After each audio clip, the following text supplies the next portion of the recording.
21-22 जिसके लिए ये मैं बजट पेश कर रहा हूं, उसमें हमारे देश की एक सबसे ऐतिहासिक तारीख होगी 15 अगस्त 2021, यानी हमारा 75वां स्वतंत्रता दिवस। अध्यक्ष महोदय, मैं आज महसूस कर रहा हूं और ऐसा मुझे भरोसा है कि सदन में बैठा हुआ हर एक सदस्य भी यही महसूस कर रहा होगा कि हम सब ऋणी हैं उन महान स्वतंत्रता सेनानियों के, जिनकी निस्वार्थ कुर्बानियों की वजह से आजादी के 75वें वर्ष में हम प्रवेश करने जा रहे हैं। जिस सदन में हम बैठे हैं, ये सदन, ये रूम, ये कक्ष 1912 से 1926 तक अखंड भारत का संसद भवन रहा है। ये वास्तव में हम सबका सौभाग्य है कि इसी कक्ष में बैठकर आज हम देश की राजधानी दिल्ली के लोगों की सेवा में चर्चा और निर्णय ले पा रहे हैं।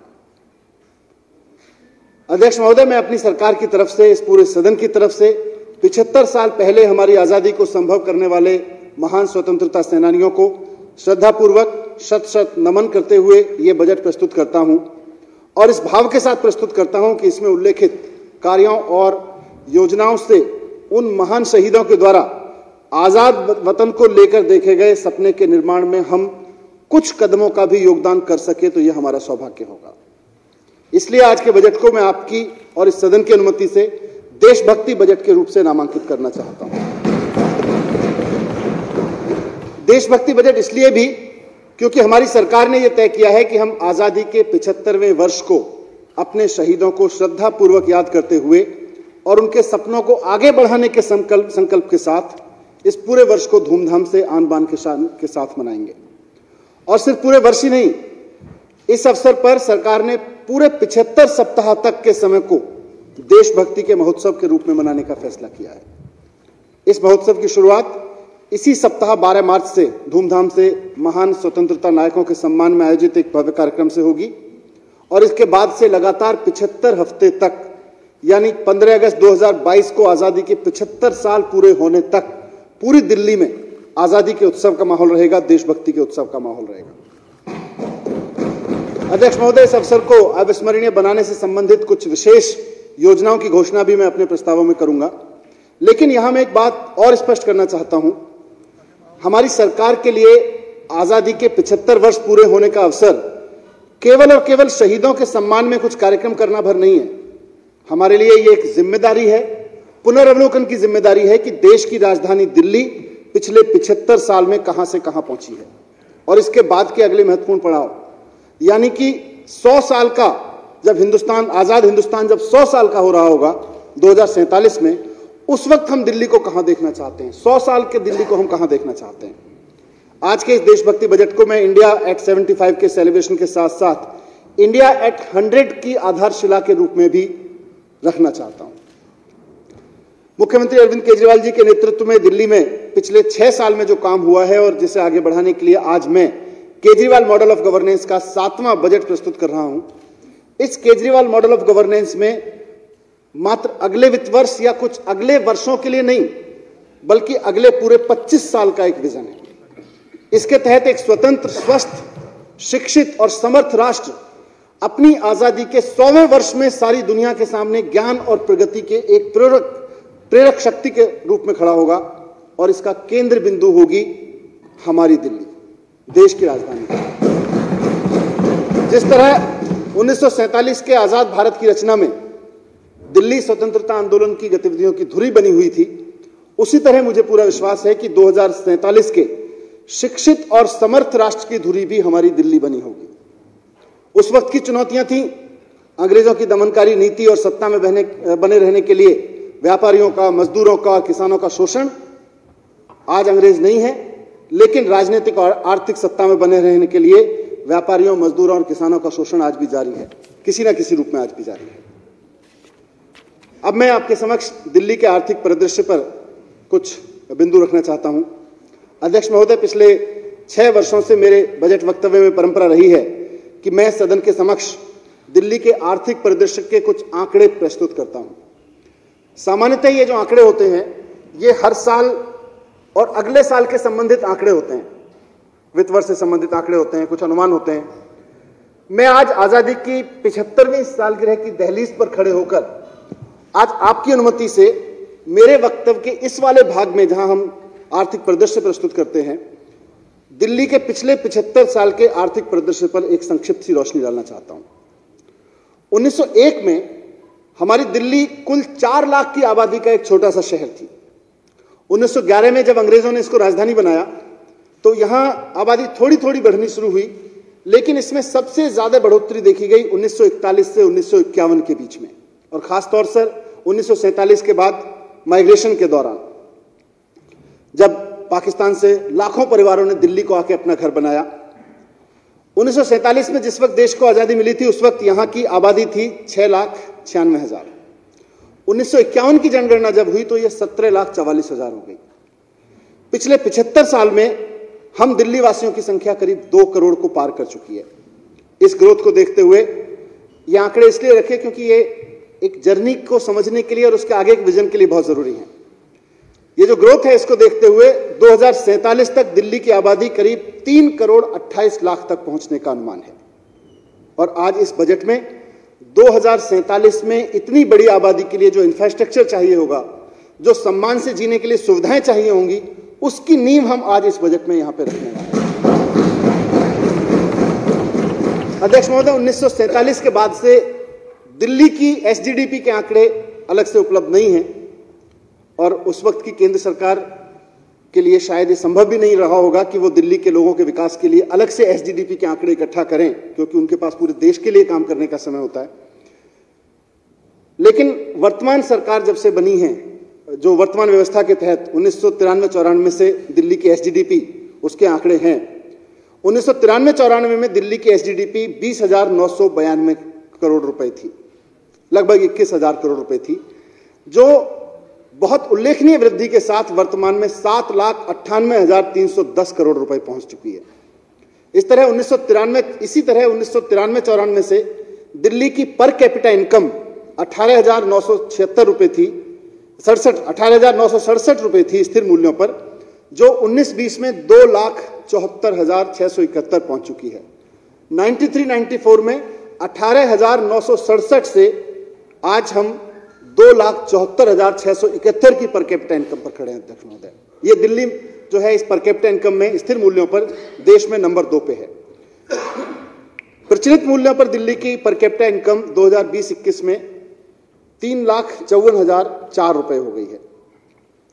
दिल्ली की जो पर कैपिटा इनकम है, प्रति व्यक्ति आय, वर्तमान वित्त वर्ष में 1,27,768 रुपए के नेशनल एवरेज से 2.77 टाइम्स ज्यादा है दिल्ली का पर कैपिटा इनकम। 2020-21 के दौरान दिल्ली की एसजीडीपी में प्रचलित मूल्यों पर 3.92% और स्थिर मूल्यों पर 5.68% की कमी देखी गई। कोविड महामारी और इससे रोकथाम के लिए जो उपाय किए गए, ये उसका असर है। अध्यक्ष महोदय, मुख्यमंत्री श्री अरविंद केजरीवाल जी के नेतृत्व में सरकार दिल्ली के लोगों को के जीवन स्तर को, उनकी प्रति व्यक्ति आय को आगे बढ़ाने के लिए बहुत दूरदर्शिता से काम कर रही है, और हमारा लक्ष्य है कि 2047 तक, ये मैं एक बड़ा लक्ष्य अपने इस सदन के सामने रख रहा हूं, सरकार के सामने रख रहा हूं, और इस पे काम कर रहे हैं। हमारा दिल्ली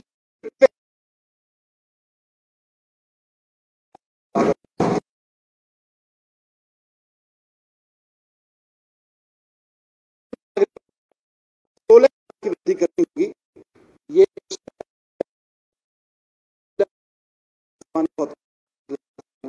करेंगे। अध्यक्ष मॉडल ऑफ इकोनॉमिक्स के तहत दिल्ली वासियों के हर महीने के खर्च में पानी के महंगे बिल की जगह जीरो बिल आए, बिजली के महंगे बिल की 75% आबादी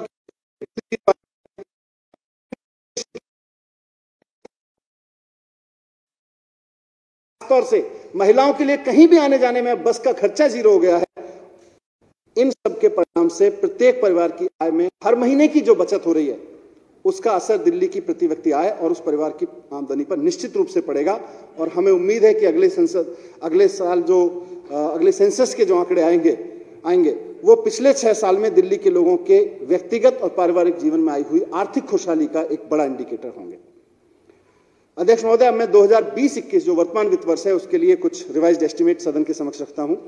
मौजूदा वित्त वर्ष के लिए 59,000 करोड़ रुपए का रिवाइज्ड एस्टिमेट प्रस्तावित है, जबकि बी में हमने इसके लिए 65,000 करोड़ रुपए का अनुमोदन लिया था। 59,000 करोड़ रुपए का आरई पिछले साल में व्यय किए गए 51,186 करोड़ रुपए से 15.26 टाइम्स अधिक है, परसेंट अधिक है, और 59,000 रुपए के आरई में 46,215 करोड़ रुपए के एक्सपेंडिचर और रेवेन्यू के तहत 12,785 करोड़ रुपए कैपिटल के तहत हैं। आरई में कैपिटल एक्सपेंडिचर 16,930 करोड़ रुपए से घट के 12,785 करोड़ रुपए आ गया है, और इसकी वजह जाहिर है कोरोना और लॉकडाउन के कारण जो कैपिटल वर्क्स में धीमापन आया, कई महीने तक कोई गतिविधि नहीं चली, वो रहा है। इसी तरह आरई में एस्टेब्लिशमेंट अदर एक्सपेंडिचर के तहत इस साल बी में 35,500 करोड़ रुपए से बढ़कर 35,900 करोड़ रुपए प्रस्तावित है, और इसके पीछे मुख्य वजह है कोरोना संबंधी व्यय। रिवाइज एस्टीमेट में 2020-21 में योजनाओं और परियोजनाओं के लिए 23,100 करोड़ रुपए प्रस्तावित है, जबकि बी में इसके लिए 25,900 करोड़ रुपए अनुमोदित किए गए थे। महोदय, excellent and effective financial management, इसके जरिए हमने अपने बकाया ऋण को मार्च 2020 तक 31,135 करोड़ रुपए रखा है। दिल्ली का बकाया ऋण वर्ष 2014-15 में 5.90 से घटकर वर्ष 2019-20 में जीएसडीपी के 3.74% हो गया है, 3.74% हो गया है। 2020-21 के बारे में रिजर्व बैंक के राज्य वित्त संबंधी आंकड़ों के अनुसार दिल्ली का लोन जीएसडीपी रेशो देश के बाकी सब राज्यों की तुलना में सबसे कम है, सबसे ज्यादा। और ये बात सीएजी ने भी माना था कि दिल्ली सरकार सरप्लस में चलती है। ये बात अब जो रिजर्व बैंक के राज्य वित्त संबंधी आंकड़े हैं वो भी पेश कर रहे हैं। अध्यक्ष महोदय, मैं कुछ इस साल के लिए सप्लीमेंट्री डिमांड भी रख रहा हूं। वर्ष 2020-21 के दौरान आरई में 891 करोड़ 87 लाख 40 हजार रुपए की सप्लीमेंट्री डिमांड्स की आवश्यकता होगी। इसके लिए मैं सदन का अनुमोदन चाहता हूं। अब मैं आपके समक्ष अगले वित्त वर्ष के लिए बजट अनुमान पेश कर रहा हूं। महोदय, हमारी सरकार के सत्ता में आने के पहले 2014-15 के दौरान राष्ट्रीय राजधानी क्षेत्र दिल्ली सरकार का कुल व्यय 30,940 करोड़ रुपए था, जो उनका बजट था 2014-15 का। मैंने अपना पहला पूर्ण बजट 2015 में जून में पेश किया था, और उसमें 37,750 करोड़ रुपए का अनुमानित व्यय था। साल दर साल हम innovative schemes, welfare programmes, education, health, urban development के बहुत सारी योजनाओं पर ध्यान केंद्रित करते रहे और इन योजनाओं के लिए अपना खर्चा बढ़ाते रहे। मैं अत्यंत हर्ष के साथ 2021-20 के लिए 59,000 करोड़ रुपए का बजट प्रस्तावित कर रहा हूं। सॉरी, 69,000 करोड़ रुपए का बजट प्रस्तावित कर रहा हूं, जो 2014-15 में 30,940 करोड़ रुपए की बजट राशि से दोगुने से अधिक है। 69। यह जानना सुखद होगा कि हमारी सरकार की अवधि में स्कीम्स, कार्यक्रम और परियोजनाओं के बजट में महत्वपूर्ण वृद्धि हुई है, जो दिल्ली वासियों के लिए वेलफेयर प्रोग्राम्स और डेवलपमेंट वर्क पर हमारे सरकार के ध्यान को ज्यादा दर्शाती है।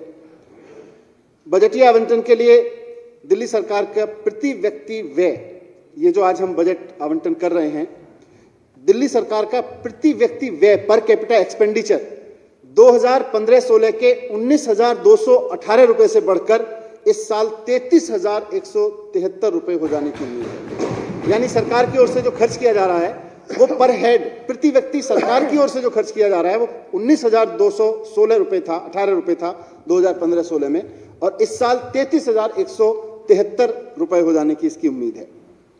69,000 करोड़ रुपए के बजट में 31,200 करोड़ रुपए एक्सपेंडिचर के लिए और 37,800 करोड़ रुपए स्कीम और प्रोजेक्ट्स के लिए हैं।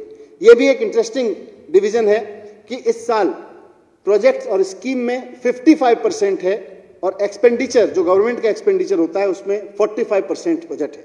ये अपने आप में एक बड़ा डेवलपमेंटल, एक बड़ा इंप्रूवमेंट है। इसमें 51,799 करोड़ रुपए रेवेन्यू के तहत और 17,201 करोड़ रुपए कैपिटल के तहत रखे गए हैं। 2020-21 के बी में 16,930 करोड़ रुपए कैपिटल और 48,000 करोड़ रुपए रेवेन्यू के तहत थे। अगले साल के बी में वर्तमान वर्ष के बी की तुलना में कैपिटल में 2% की बढ़ोतरी हुई है, जबकि रेवेन्यू 8% बढ़ा है। 2021-22 में प्रस्तावित 17,201 करोड़ रुपए का कैपिटल 2014-15 में 7,430 करोड़ के कैपिटल से 2 गुना हो चुका है। तो 2015 में जो खर्च 2014-15 में जो कैपिटल वर्क था उससे आज हम 2 गुने पे हो गए हैं। तो कैपिटल वर्क में भी काफी, दिल्ली की तरक्की में काफी आगे बढ़ी है चीजें। 2021-22 का प्रस्तावित बजट जो 2020-21 के 65,000 करोड़ रुपए के बीई से 6.15% अधिक है और आरई जो इस साल का वर्तमान वित्त वर्ष का आरई है उससे 17% अधिक है। वित्तीय वर्ष 2021-22 के लिए प्रस्तावित 69,000 करोड़ रुपए के बजट में से 43,000 करोड़ रुपए का कर राजस्व से आएगा, 1,000 करोड़ रुपए गैर राजस्व से, 325 करोड़ रुपए केंद्रीय करों में हिस्सेदारी से, 9,285 करोड़ रुपए स्मॉल सेविंग स्कीम से, स्मॉल सेविंग लोन से, 1,000 करोड़ रुपए पूंजीगत प्राप्तियों से, 6,000 करोड़ रुपए जीएसटी कंपनसेशन से, 2,088 करोड़ रुपए केंद्र सरकार के सेंट्रल स्पॉन्सर्ड स्कीम से और केवल 657 करोड़ रुपए भारत सरकार की अनुदान सहायता से और शेष राशि ओपनिंग बैलेंस से जुटाई जाएगी। अध्यक्ष महोदय, हमारी सरकार स्थानीय निकायों को 4,367 करोड़ रुपए का वित्तीय सहयोग उपलब्ध कराएगी। इसमें 2,298 करोड़ रुपए स्थानीय निकायों द्वारा योजनाओं, कार्यक्रमों, परियोजनाओं के कार्यान्वयन के लिए संबद्ध राशि के रूप में होंगे और 2,069 करोड़ रुपए बेसिक टैक्स असाइनमेंट बीटीए के रूप में होंगे। इसके अलावा स्थानीय निकायों को 1,805 करोड़ रुपए स्टैंप और पंजीकरण शुल्क और एकमुश्त पार्किंग शुल्क के हिस्से में उपलब्ध कराए गए हैं। हमारी सरकार इस प्रकार स्थानीय निकाय के बजट अनुमान 2021-22 में 6,172 करोड़ रुपए की वित्तीय सहायता दे रही है। अध्यक्ष महोदय, अब मैं 2021-22 के लिए कुछ प्रमुख योजनाएं, कार्यक्रम प्रस्तुत करूंगा, उनका विवरण प्रस्तुत करूंगा जो 21-22 के बजट का अभिन्न हिस्सा है। अध्यक्ष महोदय, जैसा कि मैंने आरंभिक वक्तव्य में उल्लेख किया था कि आजादी की सालगिरह की 75वीं वर्षगांठ के अवसर पर आगामी वर्ष देशभक्ति के वातावरण से ओतप्रोत रहेगा। इसीलिए मुख्यमंत्री अरविंद केजरीवाल जी के नेतृत्व में सरकार ने निर्णय लिया है कि दिल्ली सरकार भी इस अवसर को अविस्मरणीय बनाने में कोई कोर कसर नहीं छोड़ेगी। और जैसा कि मैंने बताया कि 75 साल पूरे होने से ठीक 75 सप्ताह पहले से देशभक्ति के कार्यक्रम शुरू हो जाएंगे। आगामी 12 मार्च से दिल्ली में देशभक्ति की एक कार्यक्रमों की श्रृंखला शुरू होगी और पूरी दिल्ली अभूतपूर्व तरीके से इस वर्ष को आन बान शान के साथ मनाएगी। इस क्रम में देशभक्ति बजट से संबंधित कुछ और महत्वपूर्ण प्रस्ताव मैं इस सदन के समक्ष रख रहा हूं। 12 मार्च से शुरू हो रहे देशभक्ति आयोजनों की श्रृंखला में अगले 75 सप्ताह तक पूरी दिल्ली में कार्यक्रम आयोजित किए जाएंगे और सिर्फ दिल्ली में नहीं, आजादी के आंदोलन में दिल्ली की भूमिका और पिछले 75 साल में दिल्ली की यात्रा और 2047 की दिल्ली का विजन, इसको लेकर देश के अलग अलग हिस्सों में भी कार्यक्रम आयोजित होंगे। आजादी की लड़ाई में सरदार शहीद भगत सिंह का जीवन और भारत को लेकर देखे गए उनके सपने हमारे नौजवानों के लिए, पूरे देश के नौजवानों के लिए आज भी प्रेरणा का स्रोत रहते हैं। शहीद भगत सिंह जी ने अपनी जेल डायरी में लिखा था कि अगर बहरों को सुनाना है तो धमाका करना जरूरी है। आजादी के 75वें साल में शहीद भगत सिंह जी के प्रेरक जीवन पर कार्यक्रमों के लिए अलग से 10 करोड़ रुपए का बजट हम रख रहे हैं ताकि उनके जीवन पर कार्यक्रम, भगत सिंह जी के जीवन पर कार्यक्रमों के जरिए हम चाहते हैं कि देश की वर्तमान युवा शक्ति उनके जीवन से प्रेरणा ले सके और इस भाव के साथ जिए कि हम मरेंगे भी तो दुनिया में जिंदगी के लिए, हम मरेंगे भी तो दुनिया में जिंदगी के लिए सबको जीना सिखा जाएंगे मरते मरते। ये ना समझो कि भगत फांसी पर लटकाया गया, सैकड़ों भगत बन जाएंगे मरते मरते। इस उद्देश्य के साथ एक अलग से पूरा कार्यक्रम शहीद भगत सिंह जी को समर्पित चलेगा, पूरी कार्यक्रमों की श्रृंखला। इसी तरह अध्यक्ष महोदय, भारत की आजादी से लेकर आजाद भारत की रूपरेखा बनाने का काम बाबा साहब भीमराव अंबेडकर ने जिस तरह किया, वो भी अपने आप में संघर्ष, देशभक्ति और दूरदर्शिता की एक बहुत अनोखी मिसाल है। बाबा साहब के लिखे संविधान की बदौलत आज हम ऐसे हिंदुस्तान में जी रहे हैं जहां जात पात का भेदभाव करना अमानवीय और असंवैधानिक माना जाता है। बाबा साहब के प्रेरक जीवन और उनके सपनों के संविधान और हिंदुस्तान को आज की युवा पीढ़ी तक ले जाने के लिए आजादी की 75वीं वर्षगांठ के अवसर पर अलग से कार्यक्रम होंगे और उसके लिए भी मैं अलग से बजट में 10 करोड़ की प्रस्तावना कर रहा हूं। इसके जरिए हमारा मकसद है कि आजादी के 75वें साल में बाबा साहब को याद करते हुए हर एक हिंदुस्तानी ये कहता हुआ पाया जाए कि रुतबा मेरे सर को तेरे संविधान से मिला है, रुतबा मेरे सर को तेरे संविधान से मिला है, यह सम्मान भी मुझे तेरे संविधान से मिला है। औरों को जो मिला है वो मुकद्दर से मिला होगा, हमें तो मुकद्दर भी तेरे संविधान से मिला। ये बाबा साहब की देन है इस देश में कि हर व्यक्ति को सम्मान मिल सके, ये बाबा साहब ने दिया है। उसको याद करते हुए हम आजादी की 75वीं वर्षगांठ में उसको सम्मान करते हुए और उसको और स्थापित करने के लिए अलग से कार्यक्रम चलाएंगे इस पूरे वर्ष में। अध्यक्ष महोदय, आजाद भारत की 75 साल की हमारी यात्रा में हमारी पहचान का, हमारे अस्तित्व का, हमारी अस्मिता का सबसे बड़ा प्रतीक है हमारा तिरंगा।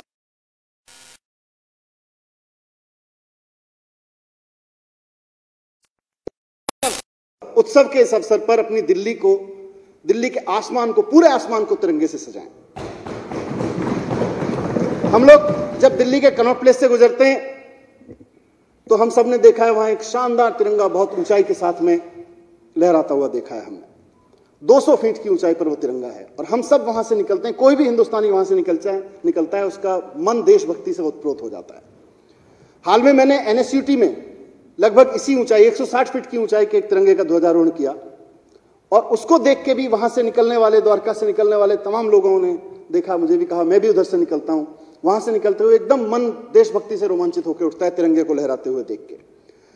तो इस अवसर पर मेरा प्रस्ताव है कि आजादी की 75वें वर्ष में दिल्ली में रहने वाला हर एक नागरिक अपने घर से थोड़ी दूर के लिए भी निकले तो उसको कहीं ना कहीं आसमान में तिरंगा, ऊंचा तिरंगा लहराता हुआ दिखाई देना चाहिए।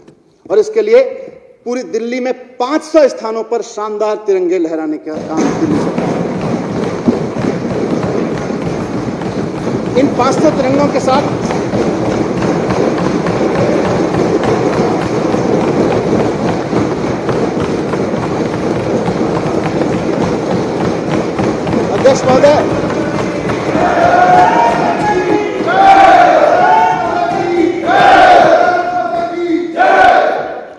अध्यक्ष महोदय, इन 500 तिरंगों के साथ, आसमान की ऊंचाइयों में लहराते इन 500 तिरंगों के साथ हम अपनी दिल्ली को आजादी के 75वें साल में इस तरह से सजाएंगे कि आप दिल्ली में भले ही 1 या 2 किलोमीटर अपने घर से बाहर जाने के लिए निकलें, आपको कहीं शानदार तिरंगा लहराता हुआ नजर आए और आपके अंदर देशभक्ति की ज्वाला भड़क उठे, आपके अंदर देशभक्ति का रोमांच भड़क उठे।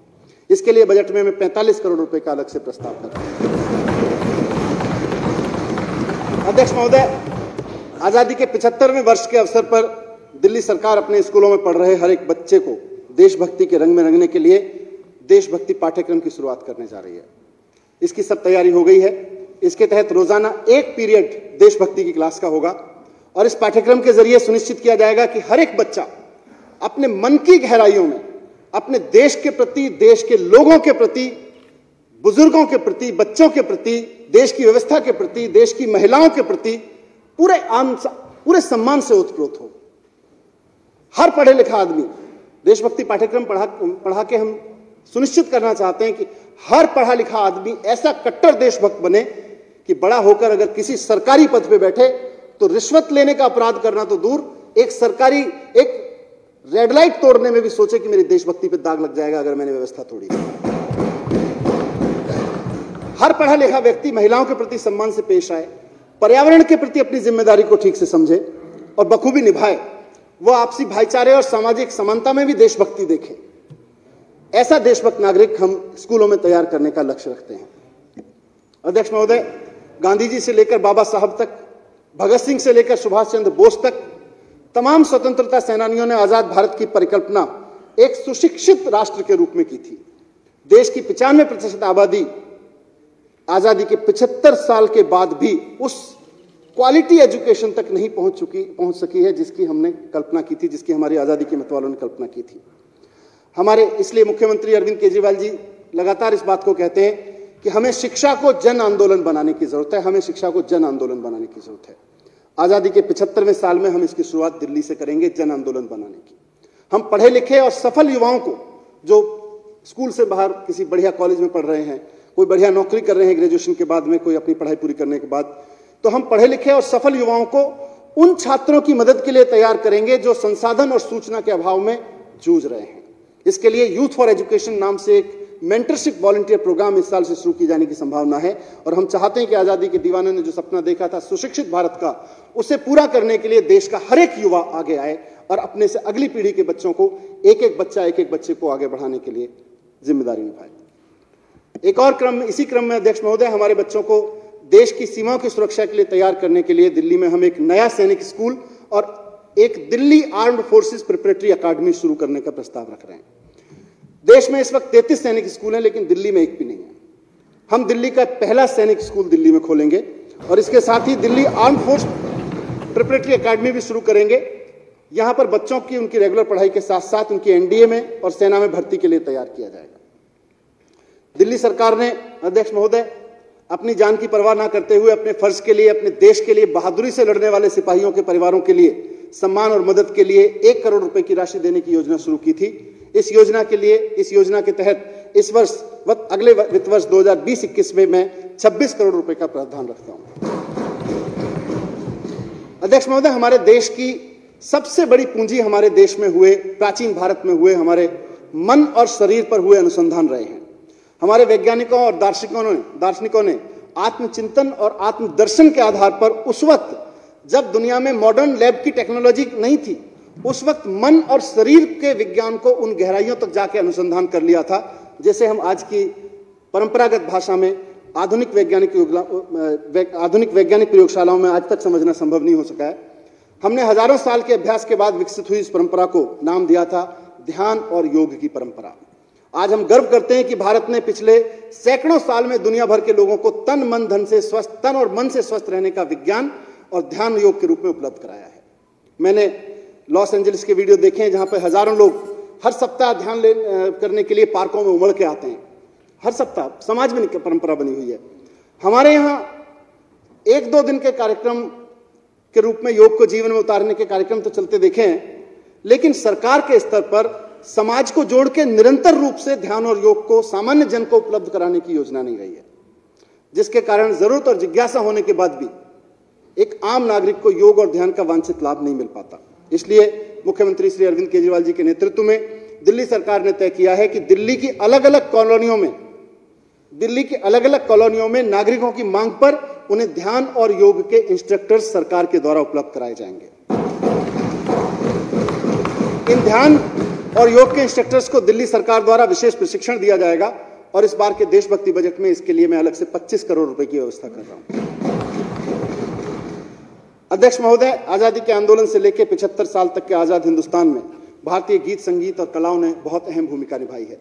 आजादी के 75वें साल में फेस्टिवल ऑफ इंडिया और इंडियन क्लासिकल म्यूजिकल फेस्टिवल के तहत भव्य कार्यक्रमों का आयोजन होगा और इनका थीम आजादी के आंदोलन से लेकर 75 साल की आजाद यात्रा और 100 साल तक के सपने पर रखा जाएगा। ऐसी हमारी योजना है।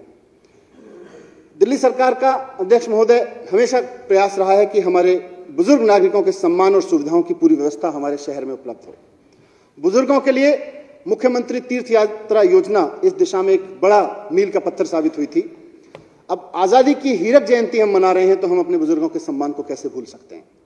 75वें वर्ष के आयोजनों में एक महत्वपूर्ण कदम यह भी होगा कि हम अपने पूरी दिल्ली के 75 वर्ष से अधिक उम्र के वरिष्ठ नागरिकों को सम्मान करने के लिए पूरी दिल्ली में सम्मान समारोह आयोजित करेंगे। और यह कार्यक्रम दिल्ली में सक्रिय विभिन्न वरिष्ठ नागरिक संगठनों के साथ मिलकर आयोजित होंगे। इसके लिए अलग से 2 करोड़ रुपए की राशि की व्यवस्था की गई है। अध्यक्ष महोदय, मैं कुछ उन प्रमुख योजनाओं, कार्यक्रमों और परियोजनाओं का विवरण प्रस्तुत करूंगा जो 2021-22 के बजट का अभिन्न हिस्सा है और मैं समझता हूं कि ये, जैसा मैंने कहा कि 100 साल की दिल्ली, 100 साल का हिंदुस्तान कैसा होगा, उसकी आधारशिला है। सबसे पहले स्वास्थ्य सेवाओं के बारे में मैं बात करूंगा। 2020 का वर्ष ऐसा आया कि पूरी दुनिया में 2020 का साल स्वास्थ्य सेवाओं के नाम हो गया। दुनिया में शायद किसी ने भी कल्पना नहीं की होगी कि एक ऐसा दौर आएगा दुनिया में, लेकिन शायद यही हिंदुस्तान है। हमारे हिंदुस्तान के शायर वक्त से आगे चलते हैं। हमारे हिंदुस्तान के शायरों ने इसकी कल्पना में कुछ लिख दिया था बहुत पहले। बशीर बद्र साहब ने कोरोना के लिए शायद एडवांस में लिख दिया था कि कोई हाथ भी ना मिलाएगा अगर गले मिलोगे तपाक से। कोरोना के समय लॉकडाउन, 2 गज की दूरी, कोई हाथ भी ना मिलाएगा अगर गले मिलोगे तपाक से। ये नए मिजाज का शहर है, जरा फासले से मिला करो। ये नए मिजाज की दुनिया है, इसमें फासले से मिलना कानूनी जरूरत है और कानूनी बात नहीं मानने पर जुर्माना है नए मिजाज की दुनिया में। लेकिन इसलिए कहा अध्यक्ष महोदय कि जैसे शायर ने पहले लिखा शायद दिल्ली सरकार भी जाने अनजाने में इसकी पहले से तैयारी कर रही थी। हमने शिक्षा के साथ साथ हमेशा इस सदन से बजट पास किया है, उसमें स्वास्थ्य सेवाओं को इंप्रूव करने पर, उसको आधुनिकतम बनाने पर, उसको हर आदमी को सहजता से उपलब्ध कराने पर लगातार काम किया। तो ऐसा लग रहा है जैसे जाने अनजाने में मुख्यमंत्री अरविंद केजरीवाल जी के नेतृत्व में इसके लिए तैयारी की जा रही थी। और हमने 6 साल में जो सार्वजनिक स्वास्थ्य सेवाओं को सुदृढ़ किया, उसकी प्रगति ने शायद दिल्ली के लिए कोरोना महामारी के दौरान इसके प्रबंधन को सफल बनाया। आजादी के बाद 1951 के पहले जनगणना के उपलब्ध आंकड़ों के अनुसार उस समय दिल्ली में कुल 12 सरकारी अस्पताल थे 1951 के आंकड़ों के अनुसार, और कुल मिला के 17 डिस्पेंसरी थी अध्यक्ष महोदय।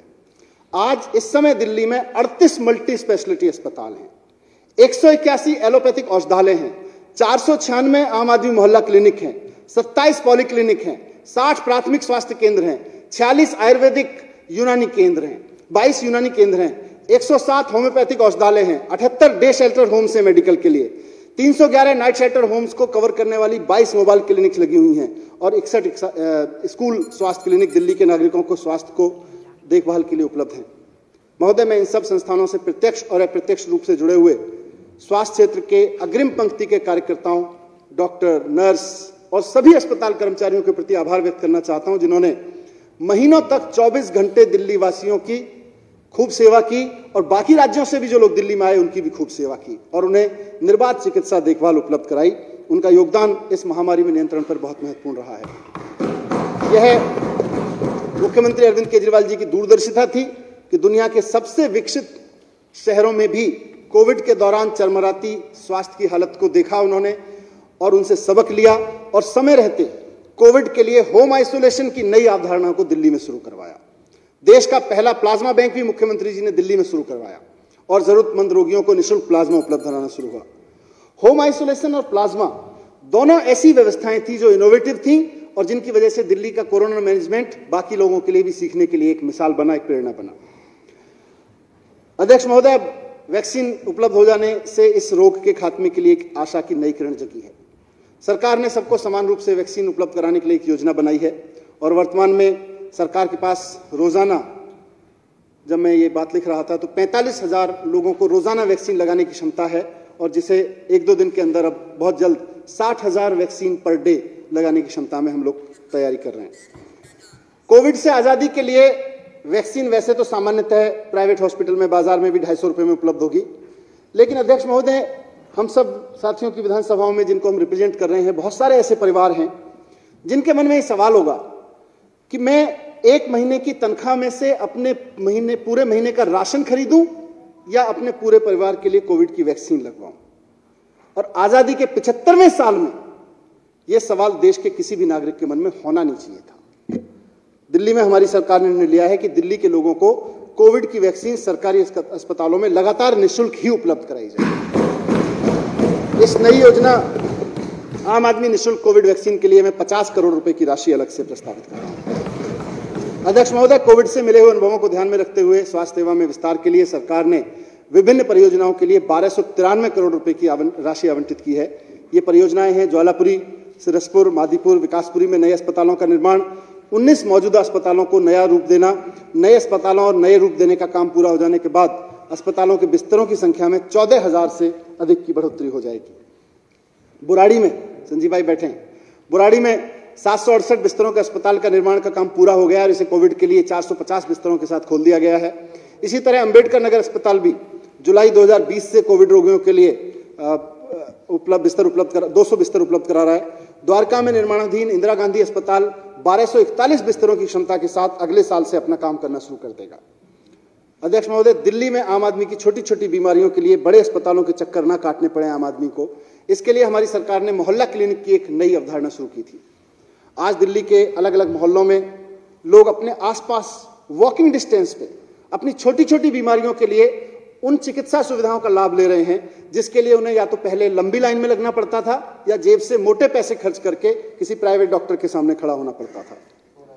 आज इस सदन में मैं एक और इसी दिशा में, इसी परिकल्पना पर आधारित एक नया क्रांतिकारी अनाउंसमेंट करने जा रहा हूं कि अगले साल से दिल्ली में महिलाओं के लिए विशेष महिला मोहल्ला क्लिनिक शुरू किए जाएंगे। हम सब जानते हैं कि हमारी माताएं और बहनें खुल के अपने हेल्थ इश्यूज के बारे में हमसे बात नहीं कर पाती हैं। कोई महिला अगर मिडिल क्लास से है, अपर मिडिल क्लास से है, तो अपने आसपास कोई विमेन स्पेशलिस्ट ढूंढ लेती है, लेकिन middle class, lower middle income परिवारों में कोई महिला कभी भी स्त्री रोग विशेषज्ञ तक नहीं पहुंच पाती है।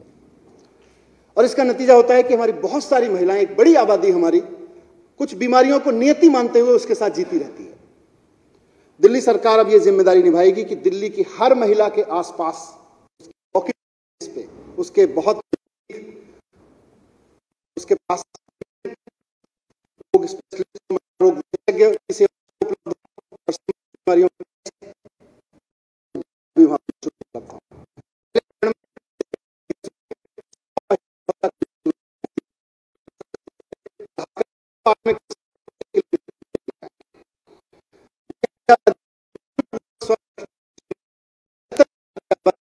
इतिहास का सबसे महत्वपूर्ण कदम यह होगा।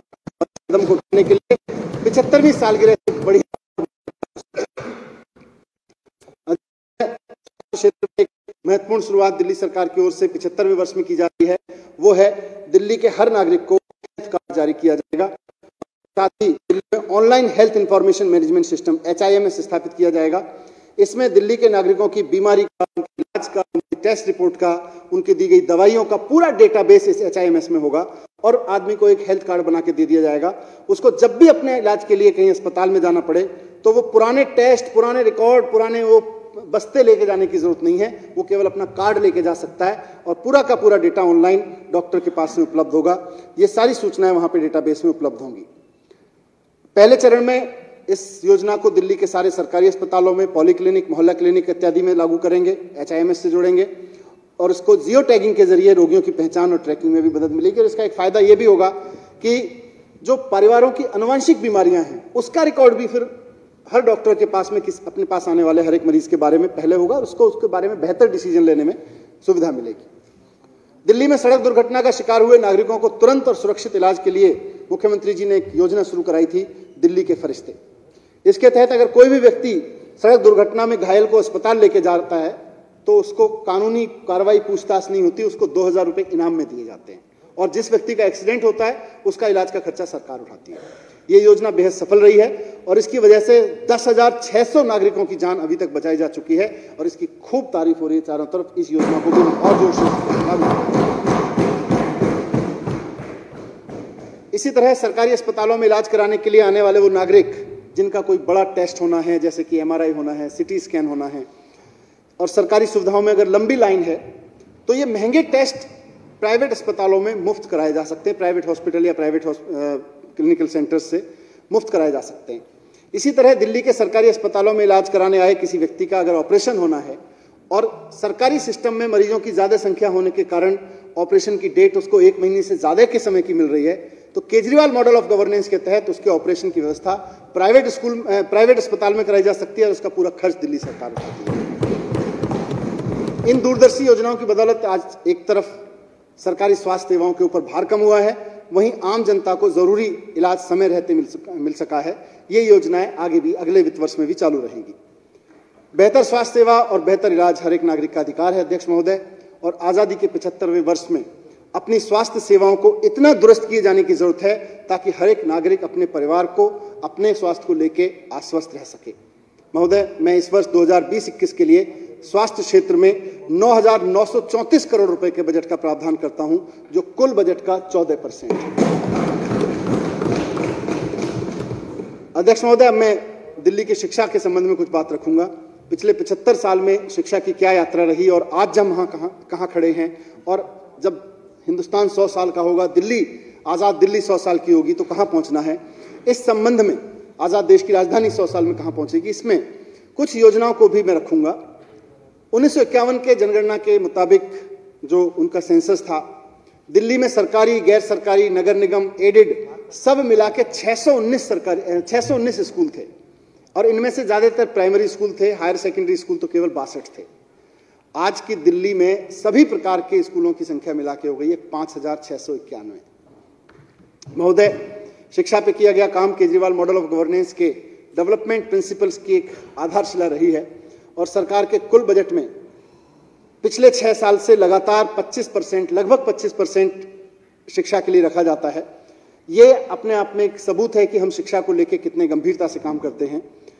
हमारी सरकार दिल्ली सरकार के स्कूलों में अच्छी बिल्डिंग और शिक्षकों की देश दुनिया के बेहतरीन ट्रेनिंग के बाद पिछले साल दिल्ली के सरकारी स्कूलों के नतीजे 98% पहुंच गए। ये भी अपने आप में एक रिकॉर्ड है। और उससे बड़ा रिकॉर्ड ये है कि हमारे सरकारी स्कूलों के बच्चों ने मेडिकल और इंजीनियरिंग की प्रतियोगी परीक्षाएं बिना किसी कोचिंग के पास करी। इस बार एक ही स्कूल की 80 में से 33 लड़कियों ने नीट का एग्जाम पास किया। ये भी एक अपने आप में रिकॉर्ड है। शिक्षा में जो इनोवेशंस हुए उनसे प्रभावित होकर नीति आयोग के रिपोर्ट में भी माना गया कि दिल्ली के सरकारी स्कूल देश में नंबर 1 सरकारी स्कूल। अच्छी स्कूल बिल्डिंग, शिक्षकों के बीच अच्छा वातावरण और शानदार रिजल्ट्स। इसके बाद हमें एजुकेशन की क्वालिटी पर कई और महत्वपूर्ण कदम उठाने हैं। हमने नर्सरी से 8वीं के बच्चों के लिए हैप्पीनेस क्लास की रोजाना शुरुआत की है, जिसके फलस्वरूप बच्चे अपने अंदर खुशी के फीलिंग्स को वैज्ञानिक तरीके से पहचानने लगे हैं। हैप्पीनेस के अंतर्गत ये बहुत महत्वपूर्ण है देश के लिए कि हैप्पीनेस क्लास के अंतर्गत 16 लाख बच्चे अपनी क्लास की शुरुआत 5 मिनट के माइंडफुलनेस मेडिटेशन से करते हैं। इतनी बड़ी संख्या में रोजाना मेडिटेशन का ये प्रयोग अपने आप में अनूठा है। और हैप्पीनेस के अंदर देश भर के राज्यों की रुचि बढ़ रही है और इंटरनेशनल एजुकेशन सिस्टम्स की बहुत रुचि बढ़ रही है। तो उसको देखते हुए हमने इंटरनेशनल इसकी नॉलेज शेयरिंग के लिए इंटरनेशनल सेल की स्थापना हम इसमें कर रहे हैं। 9वीं से 12वीं क्लास के बच्चों के लिए एंटरप्रेन्योरशिप माइंडसेट पाठ्यक्रम शुरू किया गया है। इसका मकसद है बच्चों में critical thinking, problem solving, risk taking, self management जैसे जो जिन्हें हम 21st सेंचुरी स्किल्स कहते हैं उनका विकास करना। एंटरप्रेन्योरशिप करिकुलम के तहत इस साल हम 11वीं 12वीं के बच्चों को उनकी उद्यमशीलता के प्रदर्शन के लिए 2000 रुपए प्रति बच्चे की सीड मनी उपलब्ध कराएंगे और बच्चों को अवसर देंगे कि वो अकेले या छोटे छोटे समूहों में बिजनेस आइडियाज लेके आए, कुछ काम करने के, कुछ बिजनेस, कुछ इन्वेस्ट करने के आइडियाज लेके आए और अपनी क्लास और अध्यापकों के सामने उसको प्रस्तुत करें। उसके बाद आसपास के एंटरप्रेन्योर्स, जो लोकल एंटरप्रेन्योर्स हैं, उनके साथ उसकी स्क्रूटनी कराएंगे और वहां से पास हुए प्रोजेक्ट को फिर हम प्रति बच्चा 2000 रुपए सीड मनी के हिसाब से फंड करेंगे और उससे ताकि बच्चे के अंदर रिस्क टेकिंग कैपेबिलिटीज उसकी बढ़े, उसको बिजनेस करना, इनोवेटिव तरीकों पे अपना काम करने का उसको अभ्यास हो। इनमें से सफल आइडियाज जो होंगे उनकी एक बड़ी एग्जीबिशन भी एंटरप्रेन्योरशिप की लगाएंगे हम और जो अच्छे आइडियाज होंगे उनको अवार्ड भी देंगे। अध्यक्ष महोदय, देशभक्ति और सैनिक स्कूल अकेडमी का मैं जिक्र कर चुका हूं। इसके अलावा शिक्षा की गुणवत्ता को ऊपर ले जाने के लिए सरकार इस साल 3 और बड़े कदम उठा रही है। वो है कि पहला है नर्सरी से 8वीं कक्षा के लिए नया सिलेबस तैयार किया जा रहा है। दूसरा है दिल्ली का अपना शिक्षा परीक्षा बोर्ड स्थापित किया जा रहा है और तीसरा है दिल्ली में 100 स्कूल ऑफ एक्सीलेंस स्थापित किए जाएंगे। नर्सरी से 8वीं क्लास के लिए नए पाठ्यक्रम के आधार पर समझने की क्षमता और उनके व्यक्तित्व को निखारने का अवसर बनाया जा सके। दिल्ली कैबिनेट ने इसकी मंजूरी दी है और इसके 3 लक्ष्य हमने रखे हैं। पहला कि हमें ऐसे बच्चे तैयार करने हैं जो कट्टर देशभक्त हों और आने वाले समय में देश के हर क्षेत्र में देश की जिम्मेदारी अपने कंधों पर उठाने के लिए करेंगे और उम्मीद यह है कि अगले 4-5 साल के अंदर अंदर जैसे जैसे इसके रिजल्ट्स आएंगे, इसके नतीजे आगे बढ़ेंगे, बाकी स्कूल और प्राइवेट स्कूल भी इसमें शामिल होंगे। इसी तरह से स्कूल ऑफ स्पेशलाइज्ड एक्सीलेंस बनाने के पीछे भी हमारा मकसद है कि अलग अलग क्षेत्र की प्रतिभाओं को 9वीं, 10वीं, 11वीं और 12वीं में एक्सीलेंस स्कूलों में वर्ल्ड क्लास सुविधाएं देकर पढ़ा सकें। इस योजना के तहत दिल्ली के अलग अलग हिस्सों में 9वीं से 12वीं क्लास के 100 स्कूल ऑफ स्पेशलाइज्ड एक्सीलेंस खोले जाएंगे और इसमें वर्तमान में चल रहे प्रतिभा विकास विद्यालय और 5 साल पहले टीचर्स ने बिना किसी फॉर्मल ट्रेनिंग के, बिना किसी पूर्व ट्रेनिंग के ऑनलाइन एजुकेशन को सच करके दिखाया। इसमें विशेष उल्लेख मैं ऐसे अध्यापकों का करना चाहूंगा जिन्होंने संभवतः जिंदगी में कभी स्मार्टफोन इस्तेमाल नहीं किया होगा पूरी जिंदगी में, लेकिन जब वक्त आके पड़ा तो उन्होंने अपने बच्चों से मदद ली, अपने यंग टीचर्स से मदद ली, लेकिन उन्होंने टेक्नोलॉजी को सीखा, ऑनलाइन एजुकेशन को सीखा और लगभग 1 साल तक अपने बच्चों को ऑनलाइन क्लासेस से पढ़ाया। ऐसे टीचर्स ने जिन्होंने पूरी जिंदगी कभी अपने स्मार्टफोन को हाथ नहीं लगाया होगा, तो उनका हम आज सम्मान व्यक्त करते हैं। कोविड की वैक्सीन आ गई है और यह बीमारी आज नहीं तो कल, बीते कल की बात हो जाएगी, लेकिन टेक्नोलॉजी हमारे बीच रहेगी। टेक्नोलॉजी का जो इस्तेमाल एजुकेशन में हुआ उसको हम अडॉप्ट कर रहे हैं, आगे के लिए लेकर चल रहे हैं। इसलिए सरकार ने तय किया है कि हम ये भी अपने आप में एक अनूठी चीज है कि दिल्ली में एक नए तरीके का स्कूल शुरू करेंगे, वर्चुअल दिल्ली मॉडल स्कूल। यानी एक ऐसा स्कूल जिसमें 4 दीवारियां नहीं होंगी, कोई बिल्डिंग नहीं होगी, पढ़ाई होगी, बच्चे होंगे, अध्यापक होंगे, एनरोलमेंट होंगे, एग्जामिनेशन होंगे, लेकिन चार दीवारियां नहीं होंगी। ये वर्चुअल मॉडल स्कूल होगा। दिल्ली का एक अपने आप में अनूठा प्रयोग होगा, शायद दुनिया का पहला वर्चुअल मॉडल स्कूल। ये स्कूल की डिजाइनिंग पे काम शुरू हो गया है और मेरी कोशिश रहेगी कि अगले सत्र से अपना काम करना शुरू कर दे। इसका फायदा दिल्ली के विद्यार्थियों के साथ साथ उन बच्चों को भी मिलेगा जो देश के किसी भी हिस्से में रहते हैं लेकिन दिल्ली के शिक्षा मॉडल का लाभ उठाना चाहते हैं। हम उन सब बच्चों को anywhere living, any time learning, any time testing की सुविधा देके उसके तहत सीखने का अवसर देंगे। इसके साथ ही स्कूल में नई बिल्डिंग बनवाने, नए कमरे बनवाने, स्कूलों में सीसीटीवी लगवाने के जो काम कोविड के कारण धीमे हो गए थे, उन्हें वापस तेजी से शुरू कर दिया है। इनमें से कई अपने अंतिम चरण में हैं। शिक्षकों को IIM, Cambridge, Harvard, Finland, Singapore भेजने की जो योजना, प्रशिक्षण की योजना पहले चालू थी, उसको वापस पुनः चालू कर रहे हैं। अब मैं थोड़ी सी बात अध्यक्ष महोदय उच्च शिक्षा की करना चाहूंगा। स्कूल की मैंने बात की। उच्च शिक्षा में आजादी के बाद से दिल्ली की गुणवत्ता में अगर हम बात करें तो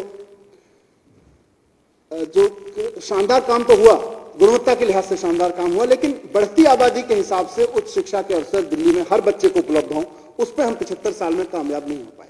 इसलिए मैंने कहा कि हमको बात करनी चाहिए कि हम कहां पहुंचे, कहां कमी रह गई और कहां जाना है। तो 75 साल में हम हायर एजुकेशन में सेटिस्फैक्टरी काम दिल्ली में नहीं कर पाए हैं। जितनी आबादी हमारी बढ़ी है उस हिसाब से हम बच्चों को क्वालिटी एजुकेशन उपलब्ध नहीं करा पाए हैं। हालांकि पिछले साल 6 साल में विश्वविद्यालयों और तकनीकी संस्थानों के बुनियादी ढांचे में बढ़ोतरी करते हुए दिल्ली में हायर एजुकेशन की सीट्स में 36.42% और टेक्निकल एजुकेशन में 66.44% की सीटों की वृद्धि हुई है। लेकिन अभी भी बहुत कुछ किया जाना है। गुरु गोविंद सिंह आईपी यूनिवर्सिटी के ईस्ट कैंपस का निर्माण 2021 में मई तक पूरा हो जाएगा। धीरपुर रोहिणी में अंबेडकर यूनिवर्सिटी का नया परिसर 2023 तक पूरा हो जाएगा और इससे हमारे विद्यार्थियों की क्षमता, इनटेक जो है वो 8,500 और बढ़ जाएगा। हायर टेक्निकल एजुकेशन के सेक्टर में स्किल और एंटरप्रेन्योरशिप यूनिवर्सिटी अपना काम शुरू कर चुकी है। स्पोर्ट्स यूनिवर्सिटी भी अपना काम इस साल से शुरू कर देगी। नई शिक्षा नीति के बाद हमें देश में टीचर ट्रेनिंग पर बहुत जोर देना पड़ेगा। उसमें अच्छी चीज ये हुई है कि अभी तक ग्रेजुएशन के बाद टीचर ट्रेनिंग होती थी, जो बीएड होता था। नई शिक्षा नीति में 4 साल का टीचर ट्रेनिंग के प्रोग्राम को देश में मंजूरी मिल रही है। तो इसके लिए नई शिक्षा नीति में ग्रेजुएशन के स्तर पर 4 साल की टीचर ट्रेनिंग का एक बोर्ड का कोर्स आ रहा है। दिल्ली सरकार इसके लिए अलग से एक टीचर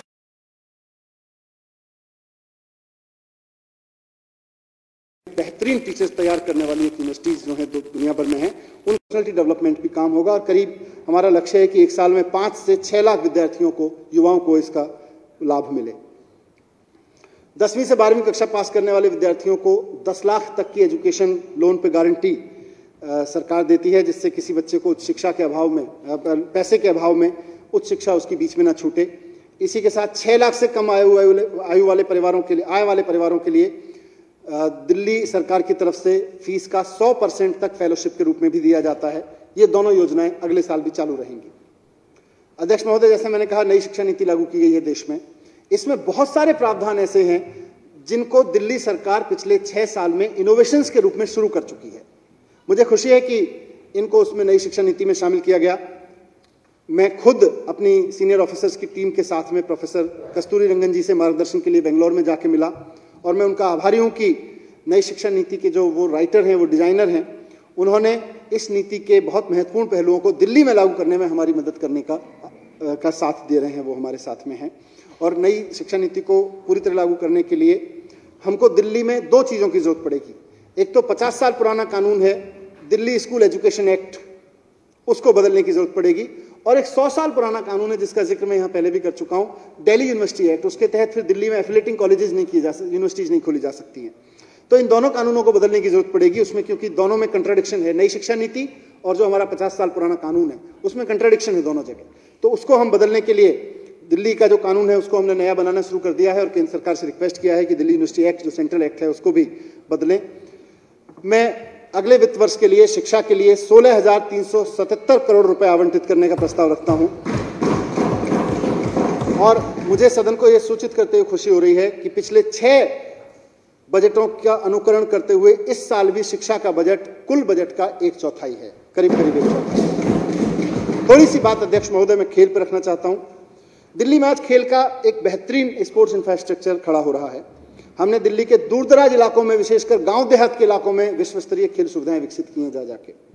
दिल्ली में 1951 में, अब देखिए जर्नी देखिए खेलों की, 1951 में पहले एशियाड गेम्स का आयोजन हुआ, उसके बाद 1982 में फिर से एशियन गेम्स का आयोजन हुआ, 2010 में मेंस हॉकी वर्ल्ड कप हुआ और कॉमनवेल्थ गेम्स का आयोजन हुआ। तो हमने अब स्पोर्ट्स यूनिवर्सिटी बनाई है कि दिल्ली का जो स्पोर्ट्स टैलेंट है वो एक साथ आए और उसकी नर्चर हो, उसको खिले फूले। हमारा लक्ष्य है कि कम से कम 10 खेल क्षेत्रों में इंटरनेशनल मेडल विनिंग चैंपियंस हम स्पोर्ट्स यूनिवर्सिटी में तैयार करें। लेकिन आज आज़ादी की 75वीं सालगिरह की दहलीज पे खड़े होकर मैं देशभक्ति बजट रख रहा हूं जब, तो खेल को लेकर एक बड़ा सपना इस सदन में रखना चाहता हूं। इस उद्देश्य के साथ रखना चाहता हूं कि भारत की आजादी के 100 साल पूरे होने तक हमको यह सपना पूरा करना है। सपना तो सुन ले, सपना यह है अध्यक्ष महोदय कि दिल्ली में ओलंपिक खेलों का आयोजन होना चाहिए। दिल्ली में ओलंपिक खेलों का आयोजन होना चाहिए। 1896 में एथेंस से शुरू होकर आज तक ओलंपिक की मशाल कभी दिल्ली में आके ठहरी नहीं है, 1896 से लेकर अब अगला देखें ओलंपिक गेम्स की जर्नी आगे, तो 32वें ओलंपिक गेम्स टोक्यो में होने फिक्स हो चुके हैं। उसके बाद के अगले 3 ओलंपिक्स के होस्ट कौन होंगे वो भी तय हो चुके हैं। ओलंपिक कमेटी बहुत एडवांस में चलती है, इसीलिए मैंने 25 साल बाद का सपना देखा, 100वें साल का सपना देखा आजादी के। हमारी सरकार ने अब खेल यूनिवर्सिटी बना दी है और हम एक वातावरण इससे दिल्ली में बनाएंगे। सपना यह है कि अगले 25 साल में दिल्ली में स्पोर्ट्स का इतना शानदार वातावरण और इंफ्रास्ट्रक्चर बनाया जाए और आज से 12-13 साल बाद जब 2048 के ओलंपिक गेम्स की बिडिंग शुरू हो तो हम दिल्ली के अंदर वो कॉन्फिडेंस पैदा कर सकें और दुनिया के अंदर ये कॉन्फिडेंस पैदा कर सकें कि वो दिल्ली की ओर उम्मीद भरी और विश्वास भरी नजरों से देखें खेल की अथॉरिटीज जो हैं, ओलंपिक की अथॉरिटीज, और वो कहें कि हाँ दिल्ली भी दावेदार हो सकता है। और हम उस बिडिंग में से दिल्ली दावेदार बन के निकले और जब आजादी की हम 100वीं सालगिरह मना रहे हों, 100वां वर्ष मना रहे हों, तो ओलंपिक की मिसाल दिल्ली में चल रही है। ये सपना। अध्यक्ष महोदय, आवास विकास और शहरी विकास के संबंध में कुछ बातें। हमारी सरकार दिल्ली की अनाधिकृत कॉलोनियों और झुग्गी बस्तियों में रहने वाले नागरिकों के लिए सड़क, नाली, पार्क आदि के निर्माण से लेकर सीवर डलवाने, सुरक्षा के लिए सीसीटीवी लगवाने, स्ट्रीट लाइट लगवाने के काम पे तो लगातार जोर देती रही है। हमारे सरकार बनने के पहले ये काम दिल्ली की 895 कॉलोनियों में, अनाधिकृत कॉलोनियों में थोड़े बहुत स्तर पर कराया जाता था। लेकिन 2015 के बाद से दिल्ली की हर एक अनाधिकृत कॉलोनी और झुग्गी बस्ती में ये सुविधा देने का काम तेजी से हुआ है। रिकॉर्ड है, संजीव भाई बैठे, कभी काम नहीं हुए थे उन इलाकों में, कभी क्या अनऑथराइज कह के छोड़ दिया जाता था, 895 में नहीं छोड़ दिया जाता था, लेकिन अब पूरे हुए। अब तक दिल्ली की 1797 अनाधिकृत कॉलोनियों में से 1345 में निर्माण के काम पूरे हो चुके हैं या प्रगति पर हैं और इन कॉलोनियों में विकास के लिए मैं 1550 करोड़ रुपए के बजट का प्रावधान है। ड्यूसुप के सराहनीय प्रयासों से एनडीएमसी, एसडीएमसी, ईडीएमसी की सभी झुग्गी बस्तियों को खुले में शौच से मुक्त घोषित कर दिया गया है। यहां 21,586 वेस्टर्न सीट्स के साथ 674 जन सुविधा केंद्र उपलब्ध कराए गए हैं। झुग्गी बस्तियों में 619 बस्तियों में 10,16,531 मीटर सीमेंट कंक्रीट के फुटपाथ बनाए गए हैं और 250 किलोमीटर लंबी नालियों का निर्माण कर दिया गया है और यहां रह रहे लोगों के लिए 20 नए बस्ती विकास केंद्र बनाए गए हैं। हमारी सरकार जहां झुग्गी वहां मकान उपलब्ध कराने के लिए प्रतिबद्ध है। सुल्तानपुरी के पास झुग्गी झोंपड़ियों में बस्तियों के लिए रहने वालों के लिए 1060 मकान आवंटित करने का काम अंतिम चरण में है और इसके अलावा देवनगर करोलबाग में आर्थिक रूप से कमजोर वर्ग के लोगों के लिए 784 बहुमंजिले मकानों का निर्माण शुरू हो चुका है। महोदय, 2020-21 में आवास विकास और शहरी विकास की योजनाओं परियोजनाओं के लिए मैं 5,328 करोड़ रुपए के प्रावधान करता हूं। अब मैं थोड़ी सी बात जलापूर्ति और स्वच्छता पे करूंगा।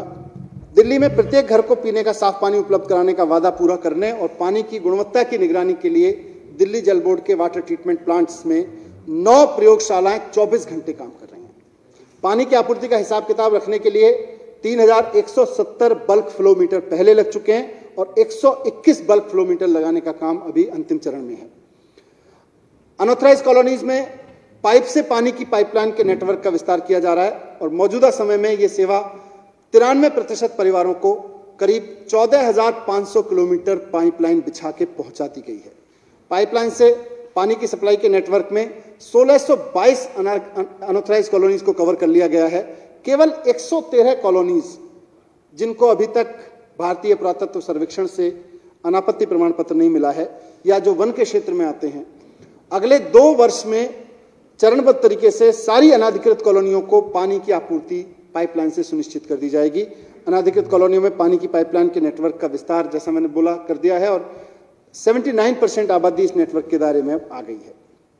जिन कॉलोनियों में सीवर की लाइन पिछले वर्षों में डाली गई है, वहां पर मुख्यमंत्री मुफ्त सीवर कनेक्शन योजना के अंतर्गत 4,88,000 सीवर कनेक्शन दिल्ली जल बोर्ड की अपनी लागत पर नियमित किए गए हैं और ये योजना अगले साल में भी जारी रहेगी।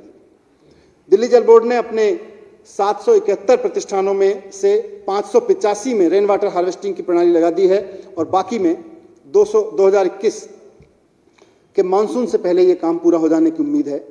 इंटरसेप्टर सीवर प्रोजेक्ट का काम भी अब लगभग 99% पूरा हो चुका है। एसटीपी और इंटरसेप्टर की मदद से अगले 3 साल में यमुना को पूरी तरह से साफ किया जा सकेगा। महोदय, मैं दिल्ली जल बोर्ड के योजनाओं, कार्यक्रमों और परियोजनाओं के लिए 3,274 करोड़ रुपए का बजट प्रस्तावित करता हूं।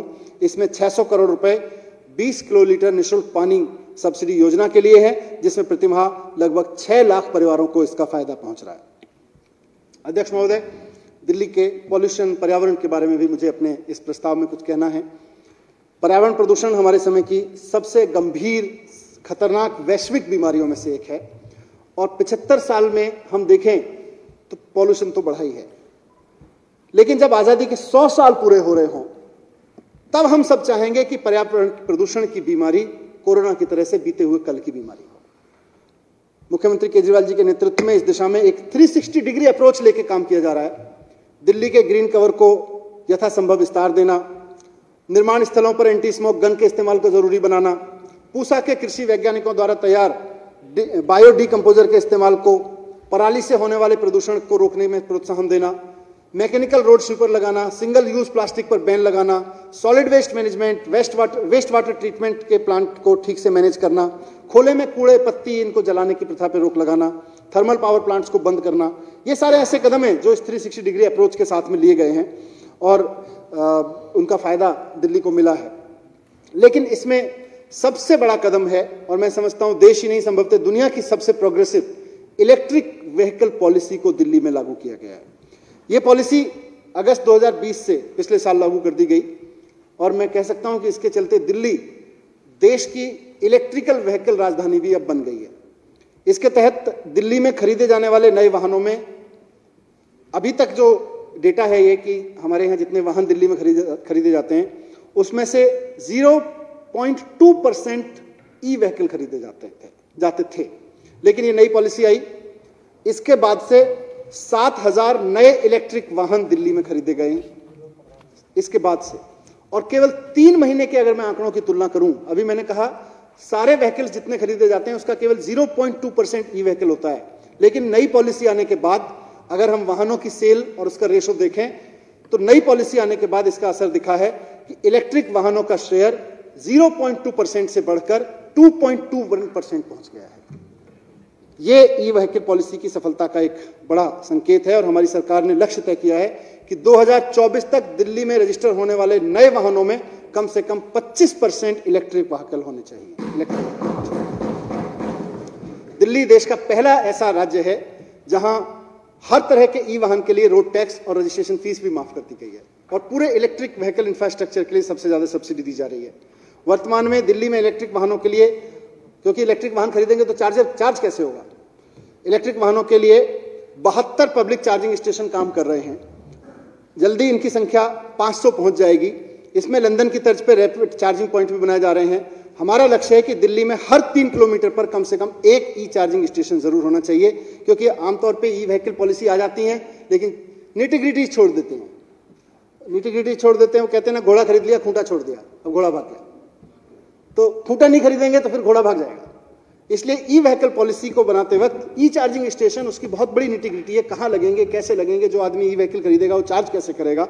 इसके लिए मुख्यमंत्री जी ने बहुत विस्तार से एक निटी-ग्रिटी में जाकर योजना बनवाई है और हमें उम्मीद है कि जब देश अपना 100वां स्वतंत्रता दिवस मना रहा होगा तो हमारी दिल्ली वाहनों के प्रदूषण से 100% आजाद हो चुकी होगी। यह सपना दिखता है अध्यक्ष महोदय। मैंने अभी कहा 25% परचेज ई व्हीकल की हो जाए 2024 तक। अभी थोड़ा सा रिजल्ट दिखे मैं इसको रिसर्च कर रहा था कि ट्रांसपोर्ट का दुनिया में इतिहास क्या रहा है, तो बड़ी इंटरेस्टिंग चीज एक मेरे सामने आई। न्यूयॉर्क में जब तक मोटर व्हीकल दुनिया में नहीं बने थे, न्यूयॉर्क में लोग घोड़ा गाड़ी का इस्तेमाल करते थे, हॉर्स चैरियट, और एक बड़ी आबादी थी जो हॉर्स चैरियट का यूज करके रोज सड़कों पर निकलती थी। तो जो न्यूयॉर्क का म्युनिसिपल कॉर्पोरेशन था, उसके लिए रोजाना रात को सबसे बड़ी समस्या होती थी घोड़ों की जो लीद होती है उसको रास्ते से हटाना।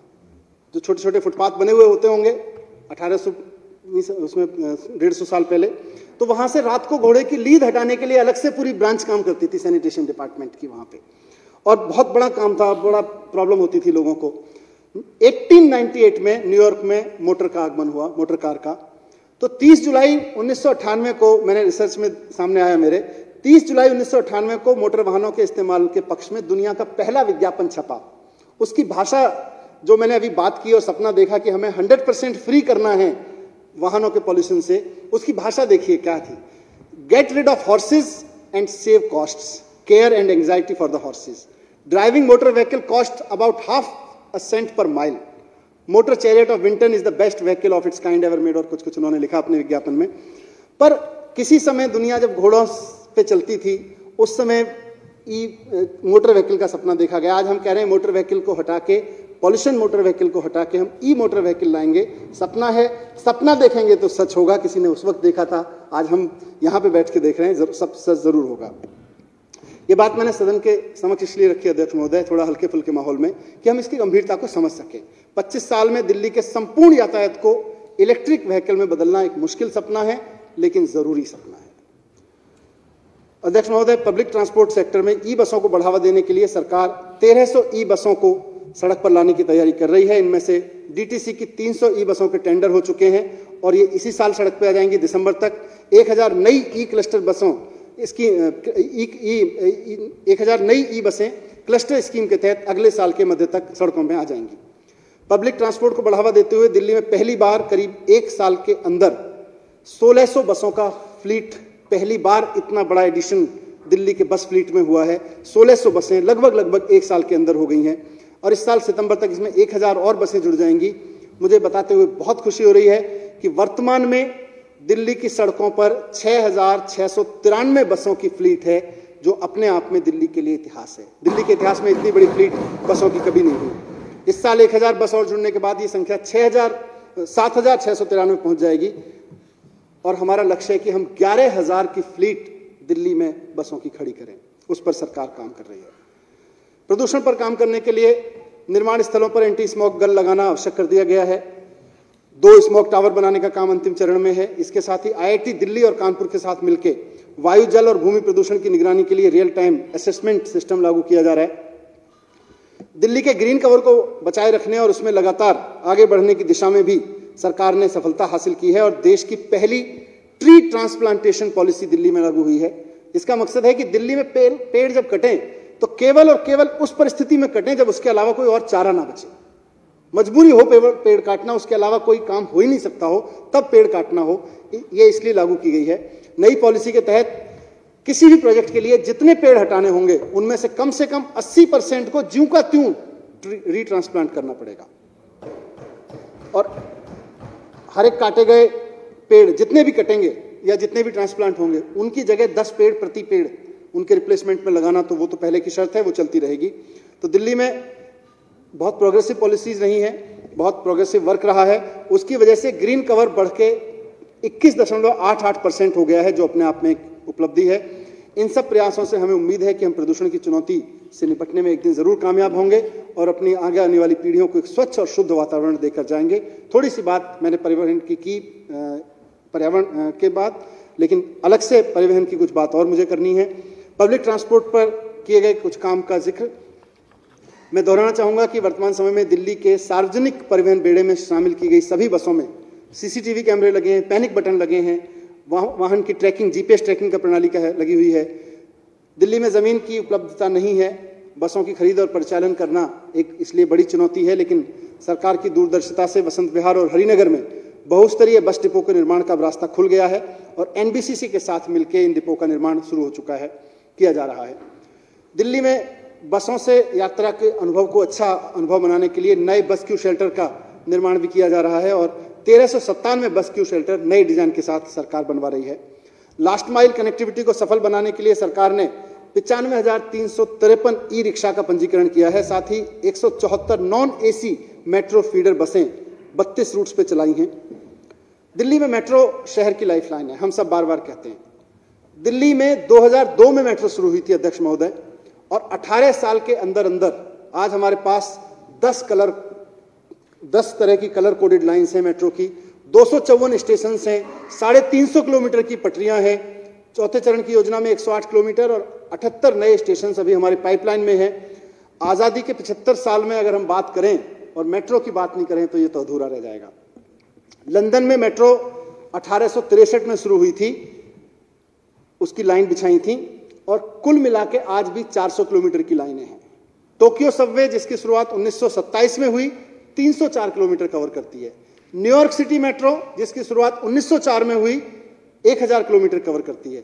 दिल्ली में मेट्रो में शुरुआत करने में हम पीछे रहे, लेकिन जिस तेजी से हम आगे बढ़े हैं, हमें पूरा यकीन है कि बहुत जल्द जितनी हमारी योजनाएं अभी पाइपलाइन में हैं, इनको पूरा करते करते हम दुनिया की सबसे लंबी और सबसे वृहद मेट्रो, सबसे ज्यादा पैसेंजर्स को ले जाने वाली मेट्रो बन जाएंगे। मेट्रो के फेज 4 का निर्माण अभी अंतिम चरण में है। इसके बाद दिल्ली मेट्रो से सफर करने वालों की जो संख्या है वो 71 लाख से पार कर जाएगी और फेज 1 के तहत 65 किलोमीटर, फेज 2 के तहत 124 किलोमीटर मेट्रो लाइन पूरी कर ली गई। फेज 3 अतिरिक्त कॉरिडोर एनसीआर विस्तार में 160 किलोमीटर रूट की लंबाई है, जिसमें से 157 किलोमीटर चालू भी हो गया है। मयूर विहार पॉकेट 1 से त्रिलोकपुरी का खंड का शेष कार्य मार्च 2021 तक पूरा हो जाएगा। ढांसा बस स्टैंड तक विस्तार का कार्य सितंबर 2021 में पूरा हो जाएगा। दिल्ली सरकार ने मेट्रो फेज 4 के सभी 6 कॉरिडोर्स के लिए मंजूरी दे दी है। हालांकि भारत सरकार ने भी मेट्रो फेज 4 की परियोजना की प्राथमिकता वाले 3 कॉरिडोर्स को ही अनुमोदन किया है। अध्यक्ष महोदय, दिल्ली की महिलाओं की व्यक्तिगत स्वतंत्रता की भावना को बढ़ावा देने के लिए सरकार ने अक्टूबर 2019 से डीटीसी और क्लस्टर बसों में महिलाओं की निःशुल्क यात्रा की सुविधा उपलब्ध कराई थी। ये सुविधा अगले साल भी जारी रहेगी। मैं परिवहन विभाग और रोड और ब्रिजेस के लिए 9,394 करोड़ रुपए के परिव्यय का प्रस्ताव 2021-22 में करता हूं। रोड डेवलपमेंट, मैंने दिल्ली में रेजिडेंट वेलफेयर एसोसिएशन और मार्केट एसोसिएशन में अतिरिक्त 1,40,000 सीसीटीवी कैमरे लगवाने की घोषणा पिछले बजट में की थी। करीब 1,32,000 कैमरे कमांड कंट्रोल सेंटर सहित लगाए जा चुके हैं और काम कर रहे हैं। मैं सीसीटीवी कैमरे लगवाने के लिए और उनके भुगतान के लिए अगले वर्ष में 200 करोड़ रुपए का प्रस्ताव करता हूं। हमारी सरकार लोगों को निःशुल्क वाईफाई उपलब्ध कराने के लिए प्रतिबद्ध है। 7,000 हॉटस्पॉट वाईफाई के दिल्ली में लग गए हैं और काम चल रहा है। उन पे नागरिकों को निःशुल्क वाईफाई सुविधा उपलब्ध हो रही है वहां पे, ये अगले साल भी जारी रहेगी। शहर में रोड इंफ्रास्ट्रक्चर को मजबूत करने के उद्देश्य से 2021-22 में कई परियोजनाएं पूरी हो जाएंगी। आश्रम चौक पर अंडरपास का निर्माण कार्य जून 2021 तक पूरा हो जाएगा। इसके पूरा हो जाने से मथुरा रोड निजामुद्दीन से बदरपुर तक आश्रम क्रॉसिंग पर यातायात ईजी हो जाएगा। यात्रा समय, प्रदूषण स्तर में कमी आएगी और ईंधन की बचत भी होगी।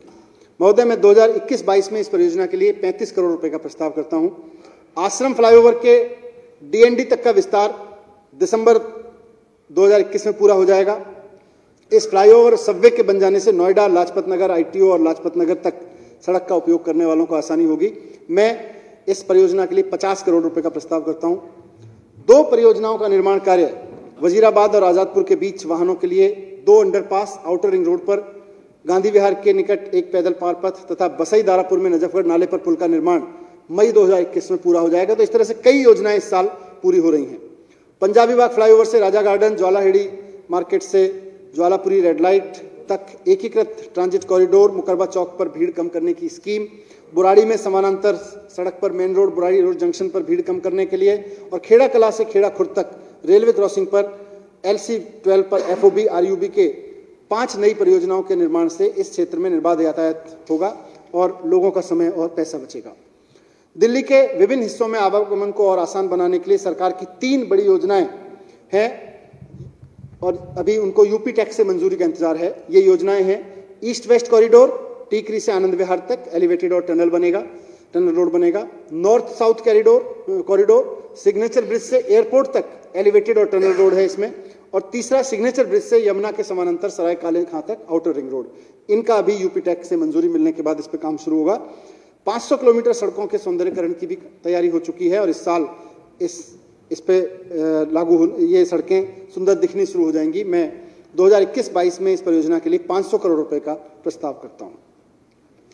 अध्यक्ष महोदय, थोड़ी सी बात सामाजिक सुरक्षा और कल्याण की। हमारी सरकार वरिष्ठ नागरिकों, महिलाओं, दिव्यांगजनों की सुविधा, वंचित वर्ग के सामाजिक कल्याण को लेकर काफी सक्रिय रही है।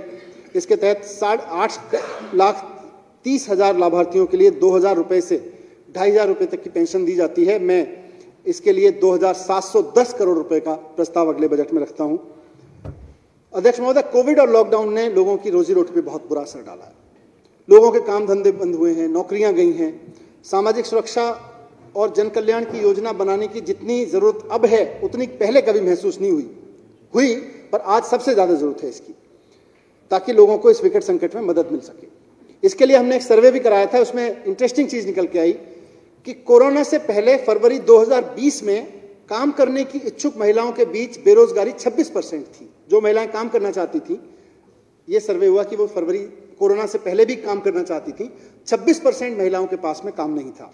कोरोना के बाद और अब लॉकडाउन खुलने के बाद भी फरवरी 2021 में हमने उन्हीं महिलाओं का पुनः सर्वे कराया, तो अब वो बेरोजगारी 40% है। इसका मतलब है कि दिल्ली की वो महिलाएं जो काम ढूंढ रही हैं, उनमें से 40% को कोई काम नहीं मिल पा रहा है। इन 40% महिलाओं में से भी 45% महिलाएं ऐसी हैं जिन्होंने कम से कम 12वीं क्लास पास कर रखी है या ग्रेजुएशन है, और इनमें से 60% महिलाएं तो 30 साल से कम की उम्र की हैं। यानी युवा शक्ति, पढ़ी लिखी युवा महिला शक्ति हमारी देश में अभी दिल्ली में नौकरी ढूंढ रही है कोविड के बाद में, और उसके सामने संकट है। तो इसको देखते हुए इकोनॉमी में जोड़ना बहुत जरूरी है, इसलिए कई नई योजना तैयार की हैं। इनमें से कुछ का मैं यहां जिक्र कर रहा हूं। एक हम स्थापित कर रहे हैं सहेली समन्वय केंद्र। इसके तहत दिल्ली के अलग अलग क्षेत्रों में जो आंगनवाड़ी हैं, वहां कुछ उनको जोड़ के 500 हब हम बना रहे हैं। पहले से ही उसकी योजना थी। ये जो आंगनवाड़ी हब है, ये 4 घंटे तो आंगनवाड़ी के लिए उपलब्ध होते हैं, उसके बाद खाली रहते हैं। तो इसलिए आइडिया आया कि हम बड़ी हाईटेक बातें करते हैं इंक्यूबेशन सेंटर बनाने की, तो इन आंगनवाड़ी हब को भी हम स्थानीय महिलाएं, जो ये सर्वे में शामिल महिलाएं हैं, इनके लिए 4 घंटे तो ये आंगनवाड़ी चले और उसके बाद का बाकी समय वो इंक्यूबेशन सेंटर के रूप में आंगनवाड़ी हब काम करें। इसके लिए इसका नाम दे रहे हैं सहेली समन्वय केंद्र। ये सेल्फ हेल्प ग्रुप जो आसपास के हैं या इंडिविजुअल स्टार्टअप करने वाली महिलाएं हैं, वो महिलाएं इस सेंटर को यूज कर सकेंगी, और यहाँ इनको हम ट्रेनिंग भी दिलवाएंगे माइक्रो इकोनॉमिक एक्टिविटी चलाने के लिए। एसएचजी समूह की बैठकों के लिए अलग अलग कुछ फैसिलिटी भी देंगे। तो एक तरह से ये लोकल इंक्यूबेशन सेंटर्स महिलाओं के लिए बन जाएंगे। उस सेंटर लाडली योजना चलती है, वृद्धावस्था पेंशन योजना चलती है, पढ़ाई के लिए रोजगार के लिए अलग से सहायता योजना चलती है, प्रसूति योजना चलती है, महिला श्रमिकों के लिए, महिला निर्माण श्रमिकों के लिए अलग से योजनाएं चलती हैं। लेकिन अक्सर देखा गया है कि गरीब महिलाओं को इसके बारे में पता नहीं होता, उनको इन योजनाओं के बारे में पता नहीं चलता, या कैसे भरा जाए, क्या फॉर्म भरा जाएगा। तो इस समस्या के लिए 23 महिला सहायता प्रकोष्ठ, महिला हेल्पलाइन, हेल्प डेस्क बनाए जाएंगे, जहां काउंसलर्स बैठेंगे और सरकार की इन्हीं योजनाओं के बारे में वहां आने वाली किसी भी महिला की हेल्प करेंगे, उनको गाइड करेंगे।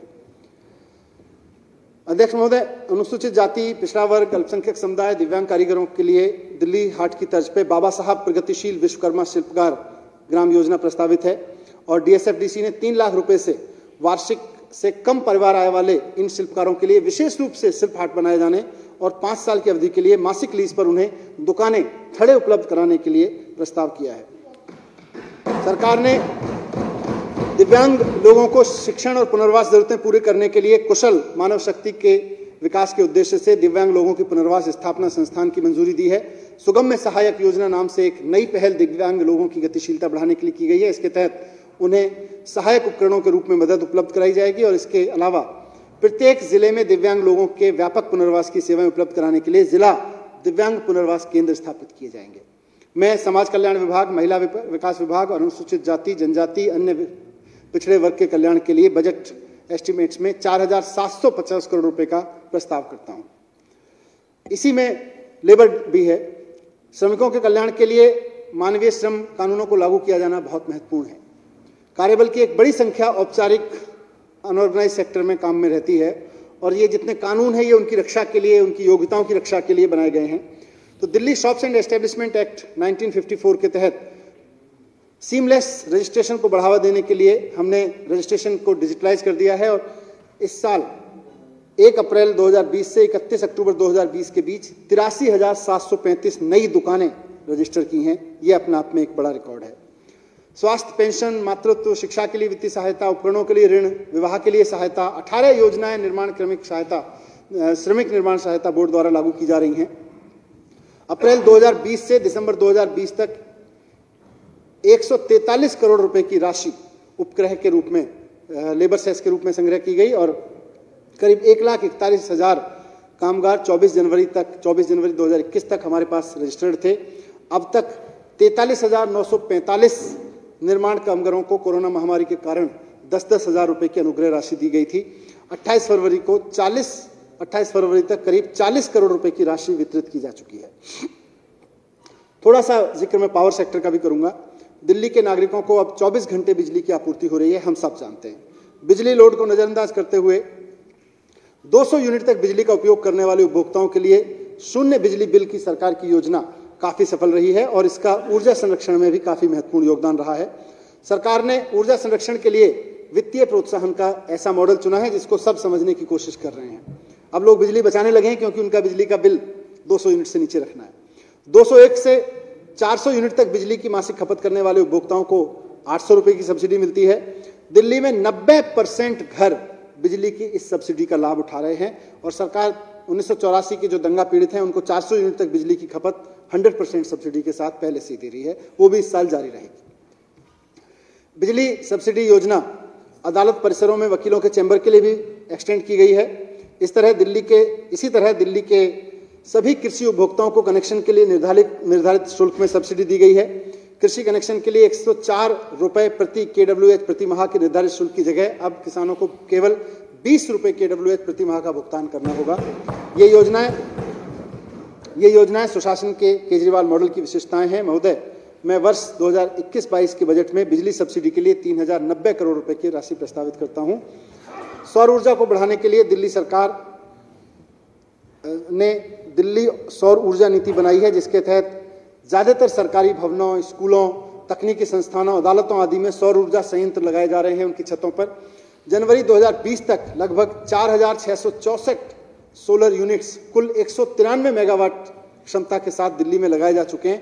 किसानों ने भी बड़ा इसमें इंटरेस्ट दिखाया है। मुख्यमंत्री किसान आय बढ़ोतरी योजना, इसके अंतर्गत सौर ऊर्जा लगवाने के लिए करीब 200 एकड़ जमीन उपलब्ध कराई गई है। वितरण कंपनियां अगले 5 वर्ष में जान माल की सुरक्षा सुनिश्चित करने और शहर की सुंदरता बढ़ाने के लिए दिल्ली के विभिन्न भागों से अनावश्यक तारों और केबल्स के जाल को हटाएंगी। हमारी सरकार ने 11 किलोवाट के नेटवर्क को खुली तारों की जगह इंसुलेटेड वायरिंग जगमगाती हुई दिल्ली प्रोग्राम के तहत बदलने की नई योजना शुरू की है। ये योजना 24 घंटे निर्बाध बिजली आपूर्ति सुनिश्चित करेगी। इसके लिए बजट अनुमान में 25 करोड़ अलग से रखे गए हैं। मैं ऊर्जा क्षेत्र के लिए 3,227 करोड़ रुपए की राशि प्रस्तावित करता हूं। कुछ बातें अध्यक्ष महोदय दिल्ली के व्यापार के बारे में, उद्योग के बारे में। मुझे इस सदन को सूचित करते हुए बहुत खुशी हो रही है कि भारत सरकार द्वारा जारी BARP business reform action plan, वो एक रैंकिंग करती है भारत सरकार हर साल, तो BARP की रैंकिंग में दिल्ली अब 12वें स्थान पे आ गई है। पहले ये 43वें स्थान पे थी। व्यापारियों पर भरोसा करने और निवेशकों का भरोसा बढ़ाने के लिए बिजनेस फ्रेंडली रिफॉर्म और ईज ऑफ डूइंग बिजनेस के प्रयासों से संभव हुआ है। इसमें GST, shop establishment, small medium के रजिस्ट्रेशन, औषधि नियंत्रक, खाद्य सुरक्षा आयोग, डिस्कॉम से लेकर बिजली कनेक्शन के लिए आवेदन करना, पानी के कनेक्शन के लिए आवेदन करना, निर्माण परमिट, पिछले 1 वर्ष के दौरान DPCC की स्थापना और संचालन संबंधी सहमति के आवेदनों को, इन सब की ऑनलाइन प्रोसेसिंग शुरू कर दी गई। इससे बिजनेस की रैंकिंग में दिल्ली में काफी सुधार हुआ है और मेरा मानना है कि दिल्ली में जो व्यवसाय के लिए माहौल बना, उससे वर्ल्ड बैंक की रैंकिंग में भी इंडिया की रैंकिंग इंप्रूव हुई है। ये बात बीच बीच में निकल के सामने आई है।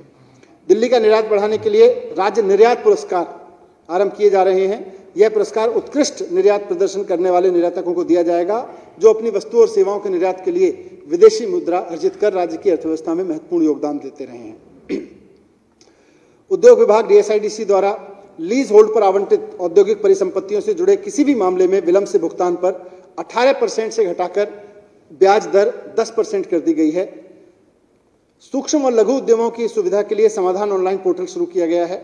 इनका त्वरित निपटान सुनिश्चित करने के लिए छोटे व्यवसायों के लाभ के लिए सूक्ष्म लघु उद्यम सुविधा परिषद को प्रत्येक डिस्ट्रिक्ट मजिस्ट्रेट की अध्यक्षता में 11 परिषदों में बांट दिया गया है, ताकि मध्यस्थता से उनके राजस्व में आने वाले विवादों का जल्दी समाधान किया जा सके। अध्यक्ष महोदय, दिल्ली पिछले कुछ वर्षों में एक स्टार्टअप केंद्र के रूप में भी विकसित हुई है। यहाँ नए नए युवा नए तरह के रोजगार, नए तरह की कंपनियां बना रहे हैं। सरकार लोगों के बीच एंटरप्रेन्योरशिप को बढ़ावा देने के लिए प्रतिबद्ध है और अपना खुद का व्यवसाय शुरू कर रहे हैं उनको सपोर्ट करने के लिए प्रतिबद्ध है। सरकार ने एक ड्राफ्ट स्टार्टअप नीति तैयार की है, जिसको अब इस साल लागू कर दिया जाएगा। अब अंत में अध्यक्ष महोदय, थोड़ी बात मैं पर्यटन, कला और संस्कृति की भी करना चाहता हूं।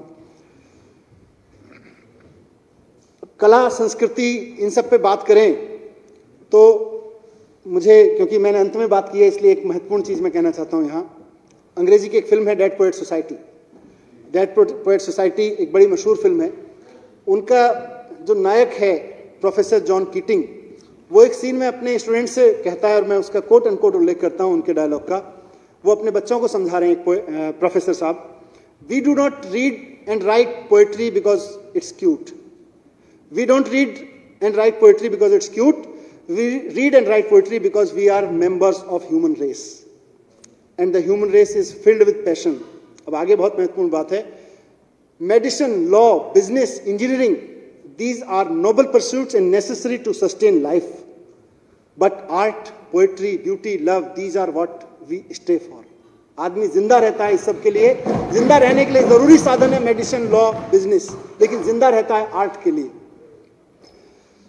दृश्य तो अंग्रेजी फिल्म का है अध्यक्ष महोदय, लेकिन दर्शन इसमें विशुद्ध भारतीय है। भारत के लोगों ने कला, भाषा, संस्कृति, साहित्य, इस सबको जीवन जीने का जरिया नहीं बल्कि जीवन के आनंद का उद्देश्य माना है। इसलिए हमारे तीज त्योहार से लेकर हमारे तमाम उत्सव कला, संस्कृति से सरोबार होते हैं। हम अपना फेस्टिवल कभी कोई ड्राई नहीं मनाते, कोई बस जाके फंक्शन कर दिया, कोई उसका दिया। हमारे सब में तीज त्योहार में कला संस्कृति कूट कूट के भरी हुई है। हमारी सरकार ने पिछले वर्षों में कला, पर्यटन और संस्कृति को बढ़ाने के लिए कई स्कीम्स लागू की हैं। अगले साल दिल्ली सरकार कई नए प्रोग्राम लेकर आ रही है। इसमें फेस्टिवल ऑफ इंडिया और इंडियन क्लासिकल म्यूजिकल फेस्टिवल का जिक्र मैं पहले कर चुका हूं। देश की सारी भाषाओं की अकादमियां बनाई जा चुकी हैं। इस साल ये अकादमियां अपना काम करना शुरू कर देंगी। दिल्ली में नियमित सांस्कृतिक कार्यक्रम होंगे और इस साल देशभक्ति से सराबोर होंगे।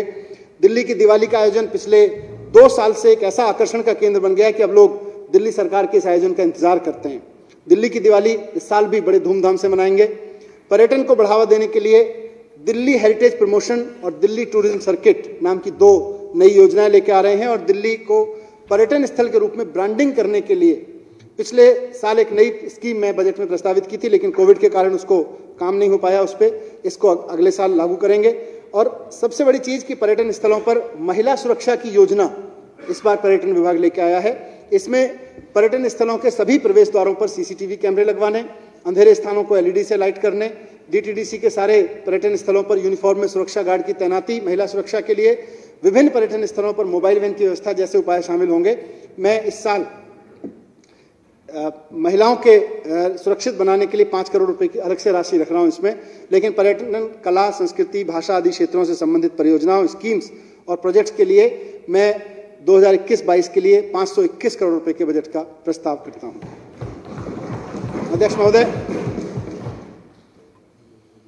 मैं अब बजट का भाग 6 प्रस्तुत करता हूं जो रेवेन्यू कलेक्शन से संबंधित है। कोरोना महामारी के चलते राष्ट्रव्यापी लॉकडाउन के कारण आई मंदी के असर में मौजूदा वित्त वर्ष में हमारे राजस्व संग्रह में भारी कमी आई थी। जनवरी 2021 तक राजस्व संग्रह बजटीय अनुमान की तुलना में करीब 40% इस बार नीचे रहा।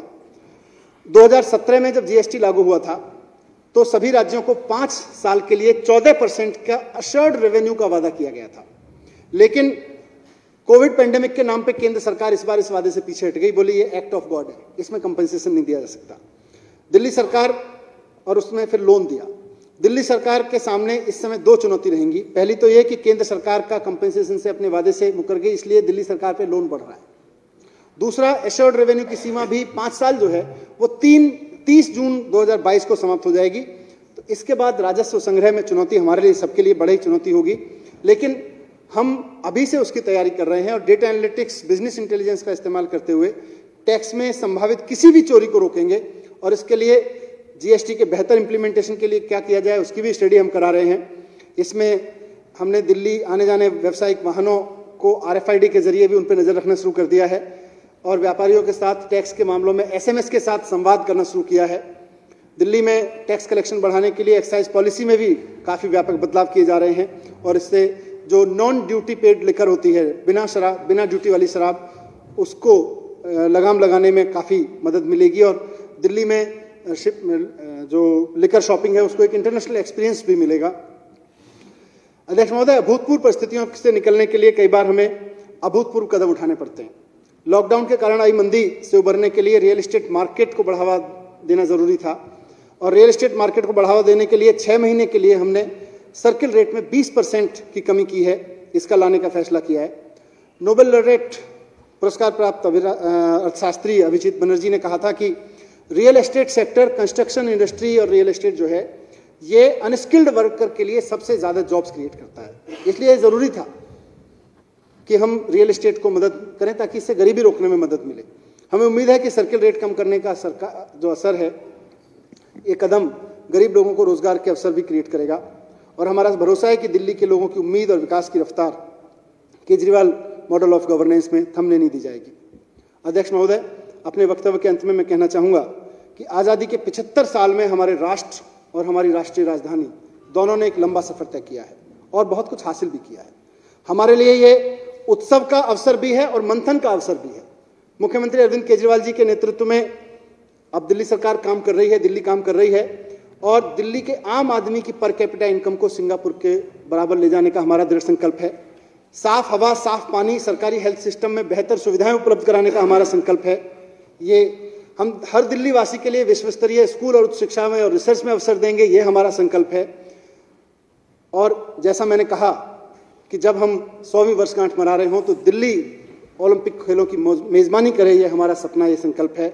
रॉबर्ट फ्रॉस्ट के शब्दों में मैं कहूं तो we have promises to keep and miles to go before we sleep. राष्ट्रीय उत्सव के अवसर पर गुरुदेव रविंद्रनाथ टैगोर द्वारा 110 साल पहले कहे गए शब्द, उनको मैं यहां दोहरा के अपनी बात खत्म करना चाहूंगा। अध्यक्ष महोदय, उन्होंने कहा था 110 साल पहले, where the mind is without fear and the head is held high, where the knowledge is free, where the world has not been broken up into fragments by narrow domestic walls, where words come out from the depth of truth, where tireless striving stretches its arm towards perfection, where the clear stream of reason has not lost its way into the dreary desert sand of dead habit, where the mind is led forward by thee into ever-widening thought and action, into that heaven of freedom, my father, let my country awake.